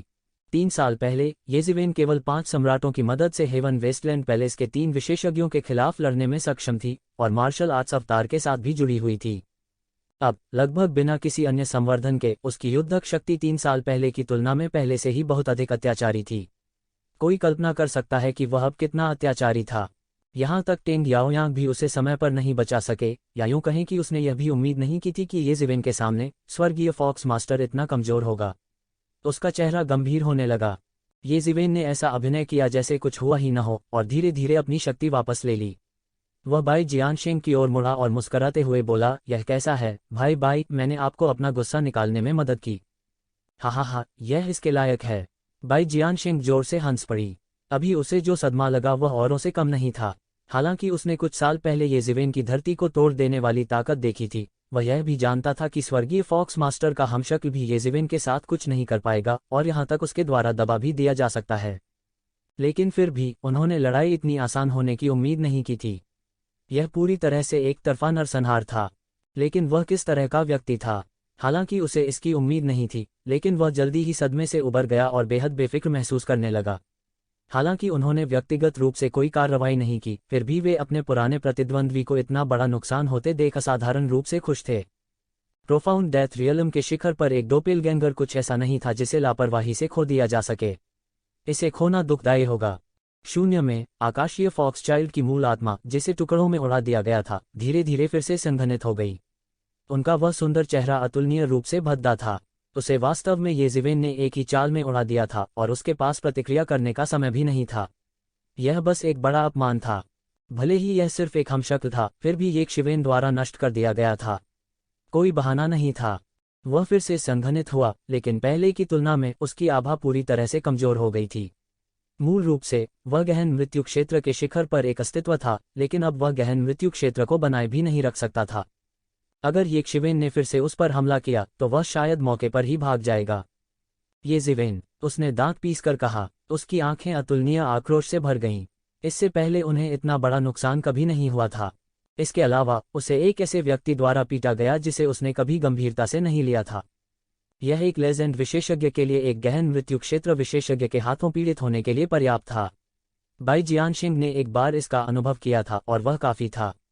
वह बिल्कुल वही चीज फिर से नहीं होने देंगे, भले ही वह सिर्फ एक हमशक्ल ही क्यों न हो। एक घायल जानवर की तरह वह धीमी आवाज में गुर्राया, दफा हो जाओ, मैं आज तुम्हारी तलाश करने के लिए यहाँ नहीं हूँ। हम तब बात करेंगे जब तुम्हारा मुख्य शरीर यहाँ होगा। एकमात्र हमशक्ल मेरे सामने अहंकारी होने का साहस करता है। आप जीने से थक गए होंगे। वास्तव में येज़िवेन की नज़र में एक डोपेलगैंगर कुछ भी नहीं था। उनके लिए यह उसी स्तर की बातचीत भी नहीं थी। दिव्य फॉक्स मास्टर ने येज़िवेन को एक बदसूरत अभिव्यक्ति के साथ देखा, लेकिन खंडन करने के लिए कुछ भी नहीं कहा। एकमात्र हमशक्ल। मूल रूप से वह केवल हमशक्ल के बारे में अधिक नहीं सोचता था। यहाँ तक अगर यह सिर्फ उसका हमशक्ल था तो यह सभी पीक प्रोफाउंड डेथ रियलम विशेषज्ञों को नीचे देखने के लिए पर्याप्त था। इस डॉपेलगैंगर को बनाने में उन्होंने काफी मेहनत की थी। इस तरह के एक शुद्ध हमशक्ल के लिए यह जो ताकत पैदा कर सकता है वह व्यक्ति की जरूरतों पर निर्भर करता है। इसीलिए बाई जियानशिंग ने कहा कि इस डोपेलगैंगर के नुकसान से सेलेस्टियल फॉक्स मास्टर भी व्यथित होंगे। भाई, तुम्हारा असली शरीर यहाँ नहीं है। इस बच्चे को संभालना अभी भी थोड़ा मुश्किल होगा। बाकी सब मुझ पर छोड़ दो, टेंग याओयांग ने आगे बढ़कर कहा। उसने केवल येज़िवेन को एक तेज निगाह से देखा जो लगातार बिजली के साथ चमकती हुई लग रही थी। आकाशीय फॉक्स मास्टर ने बदसूरत अभिव्यक्ति के साथ सिर हिलाया और कुछ भी कहना जारी नहीं रखा। इस स्थिति में हमशक्ल का येज़िवेन से कोई मुकाबला नहीं था। यह लड़ने के लिए उपयुक्त जगह नहीं है। क्या तुम तारों भरे आकाश में मुझसे लड़ने की हिम्मत करते हो? टेंग याओयांग ने एक कदम आगे बढ़ाते हुए कहा। उसकी आकृति चमकदार सूरज की एक गेंद में बदल गई और आकाश में गायब हो गई। क्यों नहीं? येज़िवेन थोड़ा मुस्कुराए। उसने तुरंत एक कदम आगे बढ़ाया और टेंग याओयांग की दिशा में पीछा किया। हर कोई एक पल के लिए स्तब्ध रह गया और जल्दी से तारों भरे आकाश में चला गया। हर कोई बहुत स्पष्ट था कि इस बार दोनों पक्ष असली के लिए लड़ने जा रहे थे। यह सेलेस्टियल फॉक्स मास्टर और येज़िवेन के बीच छोटी बातचीत की तरह नहीं था। दोनों पक्षों ने लड़ाई के दायरे को अपने नियंत्रण में कर लिया था, क्योंकि इससे कोई फर्क नहीं पड़ता था। हालांकि यदि वे वास्तव में लड़ते हैं तो वे स्वयं को नियंत्रित करने में सक्षम नहीं हो सकते हैं। आकस्मिक हमले के परिणाम स्काई स्प्लिटिंग सिटी को नष्ट कर सकते हैं। अगर ऐसा हुआ तो नामलेस डाउ कॉलेज के बड़े शॉट्स भी चौकन्ने हो जाएंगे। तो जीवेन ने तारों भरे आकाश में अभी जल्दबाजी की ही थी कि अचानक उसने देखा कि एक विशाल हाथ अचानक आग की लपटों में बदल गया और सीधे उसकी ओर थप्पड़ मारा। टेंग याओयांग पीछे नहीं हटे। उन्होंने तुरंत पहल की और पहल को जब्त कर लिया। अचानक हुए हमले को देखते हुए ये जीवेन को कोई जल्दी नहीं थी। उसने सीधे एक सील को चुभाया, इन्वर्टेड ओशन सील। आकाश में असीम लहरें एक राक्षसी लहर में घनीभूत हो गईं, बड़े हाथ की लौ को नष्ट कर दिया। हसन सील की तुलना में ओशन इन्वर्टिंग सील एक पायदान ऊंची थी जो नदियों और समुद्रों को पलट देती थी। असीम सभी प्रकार के राक्षसों का सफाया करने के लिए पर्याप्त थी। बूम! इस समय एक विशाल तार और एक विशाल सील शून्य में टकराई, जिससे ऊर्जा की एक अंतहीन मात्रा बाहर निकली, असीम शून्य के माध्यम से प्रवेश किया और बाहर की ओर फैल गया। काला शून्य बड़े पैमाने पर ढहने लगा। इस असीम ऊर्जा ज्वार के बीच ये जीवेन की आकृति एक अद्वितीय अधिपति की तरह थी। वह सीधे बाहर चला गया और इन ऊर्जा ज्वारों को नजरअंदाज कर दिया। उसने एक कदम आगे बढ़ाया और उसके लंबे काले बाल हवा में लहरा रहे थे। उसने अपनी 5 उंगलियों को मुट्ठी में जकड़ लिया और क्रूरतापूर्वक उस पर बमबारी की। स्वर्ण देवत्व पागलपन से विकृत हो गए और मुट्ठी ऊर्जा में परिवर्तित हो गए। इस पंच की शक्ति अद्भुत थी, मानो एक पूरी नई दुनिया खोल दे। इसने बेरहमी से टेंग याओयांग पर बमबारी की। एक पल में आक्रामक और रक्षात्मक स्थिति आसान हो गई। ये जीवेन के असीम आक्रमण के सामने टेंग याओयांग थोड़ा हैरान था। उसे थोड़ा आश्चर्य हुआ कि ये शिवेन आसानी से उसके हमले को तोड़ सकती है और पहले हमला कर सकती है। हालांकि उनके चेहरे पर कोई बदलाव नहीं आया। उसने सीधे एक बड़ा हाथ पकड़ लिया और लौ ने उसे धंक लिया। धीरे धीरे ऐसा लग रहा था कि यह एक पतले पंजे में बदल गया है, सीधे जल रहा है और सब कुछ नष्ट कर रहा है। हुआलाला! उसका परिवेश तुरंत आग के समुद्र में बदल गया। आग के इस समुद्र में अनगिनत खूंखार ज्वाला जंतु लगातार उसमें गरज रहे थे, लगातार अपना गुस्सा निकाल रहे थे। यह आग की दुनिया थी। ये जीवेन को सीधे आग के इस समुद्र में डाल दिया गया था। उन्होंने तुरंत इस ज्वाला क्षेत्र में एक प्रकार का राक्षसी दबाव महसूस किया। इसके अलावा एक तरह का कानून था जो उसके अस्थि मज्जा में एकीकृत करने की कोशिश कर रहा था, उसके पूरे शरीर को पिघला रहा था। उसका पूरा शरीर टूटने के कगार पर लग रहा था। उनके हाथों में अग्नि का विधान लगभग पूर्णता की पराकाष्ठा पर पहुंच चुका था। उनकी तुलना में वे जिन लोगों से पहले मिले थे उनका जिक्र एक ही सांस में नहीं किया जा सकता था। गड़गड़ाहट! इस समय आग के गोले एक के बाद एक आसमान से नीचे गिरे। इन आग के गोले के भीतर की लपटें सभी अजीब लपटें थीं और इसमें कानूनों की शक्ति का असीम उतार चढ़ाव था। यह एक भयावह शक्ति थी जो एक पल में पूरे शहर को तबाह कर सकती थी। यह लाखों उल्काओं की तरह था जो सीधे नीचे गिर गए। इस समय सभी लोग अभी अभी शून्य में उड़े ही थे कि उन्होंने ऐसा धरती को झकझोर देने वाला दृश्य देखा। वे लगभग मौत से डर गए थे। कितना भयानक है! यह टेंग याओयांग बहुत शक्तिशाली है। अगर मैं सावधान नहीं रहा तो इनमें से किसी भी उल्कापिंड से मैं गंभीर रूप से घायल हो जाऊंगा। मैं मर भी सकता हूँ। क्या यह वास्तव में वह शक्ति है जो एक चरम गहन मृत्यु अवस्था विशेषज्ञ के पास हो सकती है? कोई आश्चर्य नहीं कि टेंग याओयांग यह जानने के बाद भी इतना आश्वस्त था कि ये जीवेन ने हेवन वेस्टलैंड बैटल स्क्वाड के 3 विशेषज्ञों को मार डाला था। उसके पास वास्तव में इसे वापस करने के लिए पूंजी है। उद्धरण चिन्ह। इस ये जीवेन से निपटना भी आसान नहीं है। मैं नहीं जानता कि वह 3 साल पहले की तुलना में कितना मजबूत है। ऐसा लगता है कि यह दिग्गजों के बीच एक भयंकर लड़ाई होगी। निश्चित रूप से, जैसा कि सभी ने उम्मीद की थी, ये शिवेन बिल्कुल भी नहीं घबराए। उसने सीधे एक मुट्ठी उड़ाई जिसने आकाश को मुट्ठी की ऊर्जा और प्रकाश से भर दिया और सीधे आग के गोले से टकरा गया। गड़गड़ाहट! अचानक पूरे तारों वाले आकाश में हिंसक और भयावह गड़गड़ाहट की एक श्रृंखला शुरू हो गई। टक्कर के कारण होने वाली चमकदार रोशनी ने सीधे पूरे शून्य को अतुलनीय रूप से चमकदार बना दिया। इस समय टेंग याओयांग एक ज्वाला सम्राट की तरह था जो आग की लपटों से संबंधित हर चीज को नियंत्रित कर रहा था। वह अनुपम दबंग था। ये जीवेन, मैं तुम्हें इसका पछतावा कराऊंगा। टेंग याओयांग की ठंडी आवाज सीधे आग की लपटों में घुस गई जिससे आसमान भर गया और फैल गया। फिर आओ और कोशिश करो। हालांकि यह अभी भी पर्याप्त नहीं है। ये जीवेन की आवाज भी शून्य से निकली, लेकिन कोई देख नहीं पाया। इस समय एक बड़ा सुनहरा हाथ शून्य से बाहर आया और अचानक पंजा हो गया। शून्य में सब कुछ फट गया और आग की लपटों ने आकाश को भर दिया था। इस समय अंत में सभी ने 2 लोगों की स्थिति देखी। टेंग याओयांग पहले ही एक शिवेन के सामने आ गया था। ये जीवेन बिल्कुल भी नहीं घबराए। उसने सीधे एक हाथ से फिर से पकड़ लिया, शून्य में घुस गया और सीधे टेंग याओयांग की गर्दन पर जा लगा। उनका हमला अतुलनीय रूप से निर्मम था। वह सीधे तौर पर टेंग याओयांग का जीवन समाप्त करना चाहता था। स्विश! ये जीवेन ने सीधे टेंग याओयांग के शरीर में प्रवेश किया। टेंग याओयांग का शरीर आग की लपटों में बदल गया। आग की लपटों का यह गोला येजिवेन की बांह के पीछे लगा और सीधे उसके शरीर को जला दिया। येजिवेन ने इन जलती हुई लपटों को पूरी तरह से नष्ट करने के लिए जल्दी से देवत्व का उपयोग किया। जब उसने फिर से देखा तो शून्य में कई आकृतियां थीं। टेंग याओयांग वास्तव में अनगिनत ज्वाला अवतारों में विभाजित हो गए थे और असली को नकली से अलग करना मुश्किल था। सभी अवतार आग की लपटों के गोले की तरह लग रहे थे, लेकिन ये शिवेन जानते थे कि उनके बीच उनका असली शरीर होना चाहिए। उसका असली शरीर उनके बीच छिपा हुआ था, उस पर जानलेवा हमला करने की प्रतीक्षा कर रहा था। इस बार येजिवेन की अभिव्यक्ति अंततः गरिमापूर्ण हो गई। उसके सिर के ऊपर 5 तत्व कियान युआन आरेख अचानक विकसित हुआ, जो उसमें उसकी रक्षा कर रहा था। फिर उन्होंने सीधे एक बड़ा कदम उठाया और टेंग याओयांग के अनगिनत ज्वाला अवतारों में प्रवेश किया। बूम! एक विशाल टकराव की आवाज थी जो सभी दिशाओं में बेतहाशा दौड़ने वाली ऊर्जा का उन्माद पैदा कर रही थी। येजिवेन एक ह्यूमनॉइड टायरानोसॉरस की तरह थे, जो सीधे भागते हुए और सीधे मौके पर अनगिनत ज्वाला अवतारों को मारते हुए उन्हें अपने मूल रूपों को प्रकट करने के लिए मजबूर करते थे। यह जैसे को तैसा की भयानक टक्कर थी। दोनों पक्ष पीछे नहीं हटे। मुझे परवाह नहीं है कि तुम्हारा असली शरीर कौन सा है, इससे कोई फर्क नहीं पड़ता कि मैं तुम सबको मार दूं, ये शिवेन जोर से चिल्लाए। फिर उसने अपनी मुट्ठी को उड़ा दिया और बड़ी संख्या में आग के हमशक्लों को नष्ट कर दिया। उसकी मुट्ठी की ऊर्जा अनगिनत मुट्ठी क्यू में विभाजित हो गई, जो सभी दिशाओं में फेंकी गईं। ये फायर क्लोन इन फिस्ट क्यूज द्वारा सीधे नष्ट कर दिए गए थे। भयानक युद्ध ने आकाश को हिला दिया और उसके शांत होने का कोई संकेत नहीं था। और जब ये ज्वाला अवतार नष्ट हो गए तो अंत में टेंग याओयांग की आकृति आकाश में दिखाई दी। वह लपटों के एक समूह पर कदम रख रहा था और एक उग्र लाल वस्त्र पहने हुए था। वह बिल्कुल आग के देवता जैसा दिखता था। उनका रंग थोड़ा सा गरिमा में था। वह जानता था कि एक शिवेन से निपटना आसान नहीं था। इसमें कोई आश्चर्य नहीं था कि हेवनली ईगल बॉय के हाथों एक बड़ी हानि हुई थी। वह बिल्कुल भी मैच नहीं था, लेकिन ऐसा लग रहा था कि उसके पास इतनी ताकत है। टेंग याओयांग की आंखें टिमटिमा रही थीं, जिससे थोड़ा आश्चर्य प्रकट हो रहा था, लेकिन वह जल्द ही शांत हो गया। येजिवेन को आज मारने के उसके दुर्लभ दृढ़ संकल्प को हिला नहीं सका।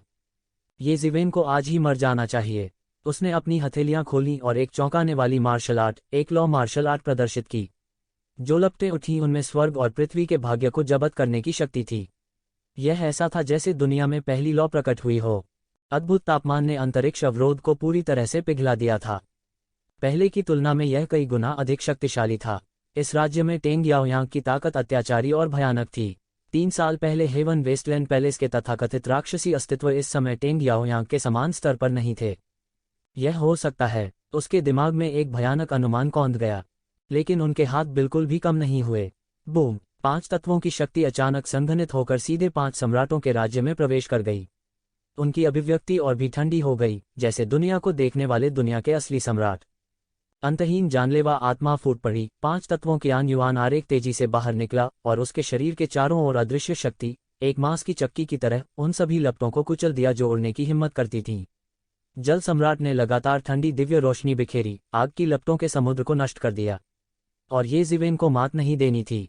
उसके पैरों के नीचे एक सुनहरी चमक दिखाई दी और उसका शरीर सुनहरी रोशनी के एक गोले में बदल गया, जो टेंग याओयांग की ओर उड़ रहा था।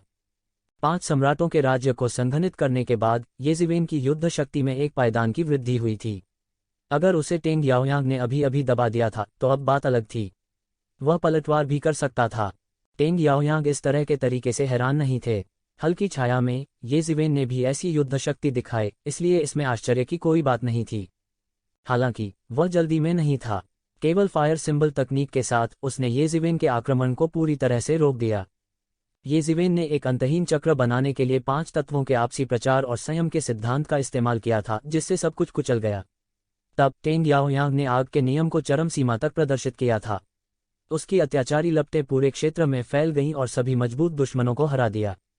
उन दोनों ने ही पंचतत्वों की शक्ति का शिखर तक उपयोग किया था। उन दोनों के बीच लड़ाई जारी रही। तारों वाले आकाश की शुरुआत से उन्होंने सीधे तारों वाले आकाश की गहराई में अपनी लड़ाई लड़ी। रास्ते में उन दोनों के हमले से न जाने कितने तारे टूट गए। यहां तक खुद अंतरिक्ष भी बड़े पैमाने पर सिमट रहा था। 5 सम्राटों के राज्य के तहत येजिवेन की युद्ध शक्ति पागलपन से बढ़ गई। यह लगभग कहा जा सकता है कि उसने मिथक दायरे के दरवाजे को बेहोशी से छू लिया था। वह एक अधिपति की तरह था, अजेय, सभी दिशाओं में व्यापक। ऐसी स्थिति में येजिवेन ने टेंग याओयांग को थोड़ा सा दबाव भी महसूस कराया। इस समय वो येशिवेन के खिलाफ अपने नंगे हाथों से नहीं लड़ रहा था। पिछली कुछ टक्करों में उसके हाथ येशिवेन की भयानक ताकत से सुन्न हो गए थे। वह बेहद हैरान था। वह अपने शरीर को अच्छी तरह जानता था। येज़िवेन का शरीर वास्तव में सुन्न होने की हद तक चौंक सकता था। येज़िवेन का शरीर वास्तव में भयानक था। उसने सीधे एक लंबी कृपाण निकाली, आग की लपटों के एक समूह से घनीभूत एक लंबी कृपाण। इस लंबे कृपाण पर एक सुनहरी कौवा अपने पंख फड़फड़ा रहा था और उड़ रहा था, लंबी लंबी चीखें निकाल रहा था। इसने अपने पंख फड़फड़ाए पूरे तारों वाले आकाश को आग की लपटों की दुनिया में बदल दिया। स्विश! एक अद्भुत कृपाण प्रकाश सीधे ऊपर गिरा। ब्लेड सभी दिशाओं में बह गया और येज़िवेन की ओर तेजी से बह गया। यह कृपाण प्रकाश दसियों हजार फीट लंबा था और यह भयंकर रूप से नीचे गिर गया। येज़िवेन और भी अद्भुत थी। उसने सीधे एक मुहर पर चुटकी ली और एक पहाड़ की चोटी बनाई जो शून्य में सैकड़ों मील लंबी थी। फिर उसने इस पर्वत की चोटी को अपने हाथ में पकड़ लिया और नृत्य किया। इसने स्वर्ग और पृथ्वी को कुचल दिया और सीधे इसे कृपाण प्रकाश की ओर उड़ा दिया। बूम! यह एक और चौंकाने वाली टक्कर थी। टक्कर से निकलने वाला प्रकाश सब कुछ नष्ट करने के लिए पर्याप्त था। आसपास के विशेषज्ञ एक के बाद एक पीछे हटते गए, पास जाने की हिम्मत नहीं हुई। उस भयावह शक्ति ने उन्हें भय से कांपने का कारण बना दिया। यहाँ तक इसका एक छोटा सा हिस्सा भी एक गहन मृत्युचरण विशेषज्ञ को गंभीर रूप से घायल करने के लिए पर्याप्त था, जिससे वे डर से लगभग बेहोश हो गए। खासकर तब जब येज़िवेन सैकड़ों मील लंबी पहाड़ी चोटी को लहरा रही थी। वह सिर्फ एक राक्षस था। भले ही उन्होंने आज तक खेती की हो और उनकी ताकत पहले से ही असाधारण स्तर तक पहुंच गई हो, फिर भी यह कल्पना करना कठिन था कि वे इतने लापरवाह होंगे। इस तरह की शक्ति के साथ वह केवल अपने भौतिक शरीर के साथ एक गहन मृत्युचरण विशेषज्ञ को मौत के घाट उतारने में सक्षम होगा। वह मानव रूप में बस एक जानवर था। Boom boom boom boom! दोनों पक्षों के बीच लड़ाई तेजी से तीव्र हो गई और एक सफेद गर्म अवस्था में प्रवेश कर गई। दोनों पक्षों ने पहले से ही अधिकतम युद्ध शक्ति का प्रदर्शन किया था जो एक गहन मृत्युचरण विशेषज्ञ प्रदर्शित कर सकता था। इन दोनों की तुलना में हेवन वेस्टलैंड पैलेस के अभिजात वर्ग केवल अभिजात वर्ग थे। उनके और इन दोनों प्रतिभाओं के बीच अब भी बहुत बड़ा फासला था। वे वास्तव में असामान्य थे, लेकिन यह इस बात पर निर्भर करता था कि उनकी तुलना किससे की गई थी। अभी एक वास्तव में दूसरे की तुलना में अधिक असामान्य था और प्रत्येक दूसरे की तुलना में अधिक शक्तिशाली और भयानक था। जब इन दोनों की टक्कर हुई तो यह वाकई भयावह था। टेंग याओयांग ने एक लंबी गर्जना की और उसके पैरों के नीचे एक अतुलनीय विशाल सुनहरा कौवा दिखाई दिया। यह दुनिया के सबसे शक्तिशाली भगवान की तरह टेंग याओयांग को लेकर तुरंत आसमान की ओर उड़ गया। इस समय येज़िवेन प्रत्यक्ष रूप से एक अतुलनीय शक्तिशाली सम्राट के रूप में विकसित हो गया था। उनके शरीर पर 5 रंग 5 तत्वों की शक्ति थे जो लगातार बढ़ रहे थे और अतुलनीय रूप से राजसी लग रहे थे। यह एक देवता और एक सम्राट के बीच की लड़ाई थी। सुनहरी कौवा पौराणिक अग्नि देवता था जिसने सच्ची सूर्य अग्नि में महारत हासिल कर ली थी और येज़िवेन 5 तत्वों के सम्राट में भी परिवर्तित हो गया था। वह अत्यंत शक्तिशाली था। येज़िवेन ने सबसे पहले हमला किया था। इस बार उन्होंने टेंग याओयांग को तैयारी के लिए कोई समय देने का इरादा नहीं किया था। उसने तुरंत हमला किया और टेंग याओयांग को दबा दिया। उसकी शक्ति राक्षसी थी और वह एक ऐसे देवता के समान था जो संसार में अवतरित हुआ था। जैसे ही उसने अपना हाथ उठाया, दुनिया के नियम तेजी से घूमने लगे और टेंग याओयांग पर एक तेज तलवार की तरह हमला कर दिया। टेंग याओयांग को मात नहीं देनी थी। वह सुनहरे कौवे पर सवार हुआ और आग का एक राक्षसी समुद्र बह निकला। उसके रास्ते में सब कुछ जल गया। होंग लोंग लोंग लोंग! 2 विशाल धर्म मूर्तियां आकाश में तेजी से टकराईं। ट्रू सनफायर बेहद शक्तिशाली था और इसने सीधे तौर पर दुनिया को तहस नहस कर दिया।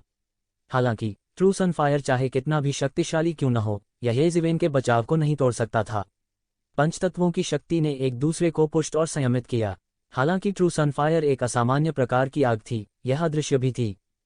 इस स्तर की टक्कर में येज़िवेन नुकसानदेह स्थिति में नहीं आई। इसके विपरीत उनका पलड़ा भारी था और उन्होंने सीधे एक और मुक्का मारा। टकराना! यह सोने का कौवा बार बार पिट गया। 2 धर्म मूर्तियां एक दूसरे के भयानक रियल क्यूई और मांस के साथ प्रतिस्पर्धा कर रही थीं। इस संबंध में येज़िवेन के सुनहरे रंग के अत्याचारी रूप का पूर्ण लाभ था। टकराना! उसकी मुट्ठी सीधे सुनहरी कौवे में घुस गई और टेंग याओयांग के शरीर में धंस गई, लगभग टेंग याओयांग की छाती में एक खूनी छेद कर दिया। सुनहरी कौवे के पंजे ने येज़िवेन की छाती को भी पकड़ लिया, जिससे एक बड़ा रक्तरंजित घाव हो गया। दोनों पक्षों के बीच लड़ाई से खून बहने लगा और पक्ष में देखने वाले लोग और भी भयभीत हो गए। दोनों पक्ष समान रूप से मेल खाते हुए लग रहे थे और लगभग दोनों पक्षों को भारी चोटें लगने लगीं।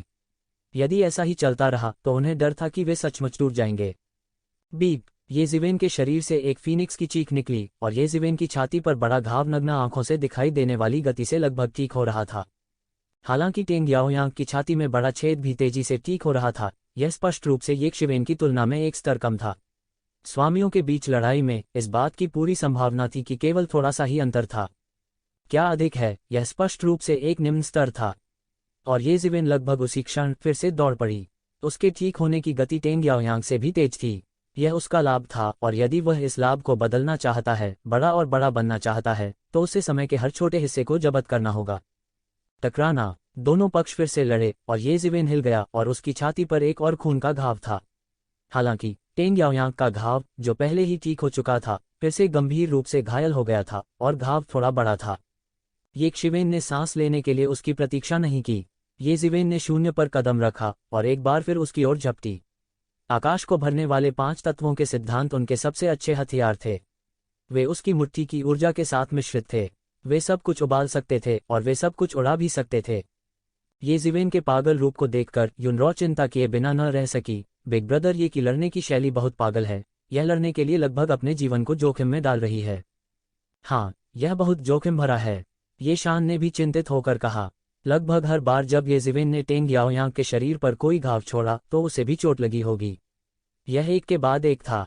नहीं, तुम नहीं समझे। यह लड़ने के लिए अपने जीवन को जोखिम में नहीं डाल रहा है। इसके विपरीत, जल्द ही भाइये उसके और टेंग याओयांग के बीच की खाई को चौड़ा कर देंगे। यह टेंग याओयांग भाइये का विरोधी नहीं है, और उसके हारने से पहले की बात है। बाई जियानशिंग ने बेहोश होकर कहा। वह कमोबेश दोनों पक्षों के बीच इस लड़ाई की स्थिति को देख सकता था। क्या ये जिवेन अपनी जान जोखिम में डाल रहा है लड़ने के लिए?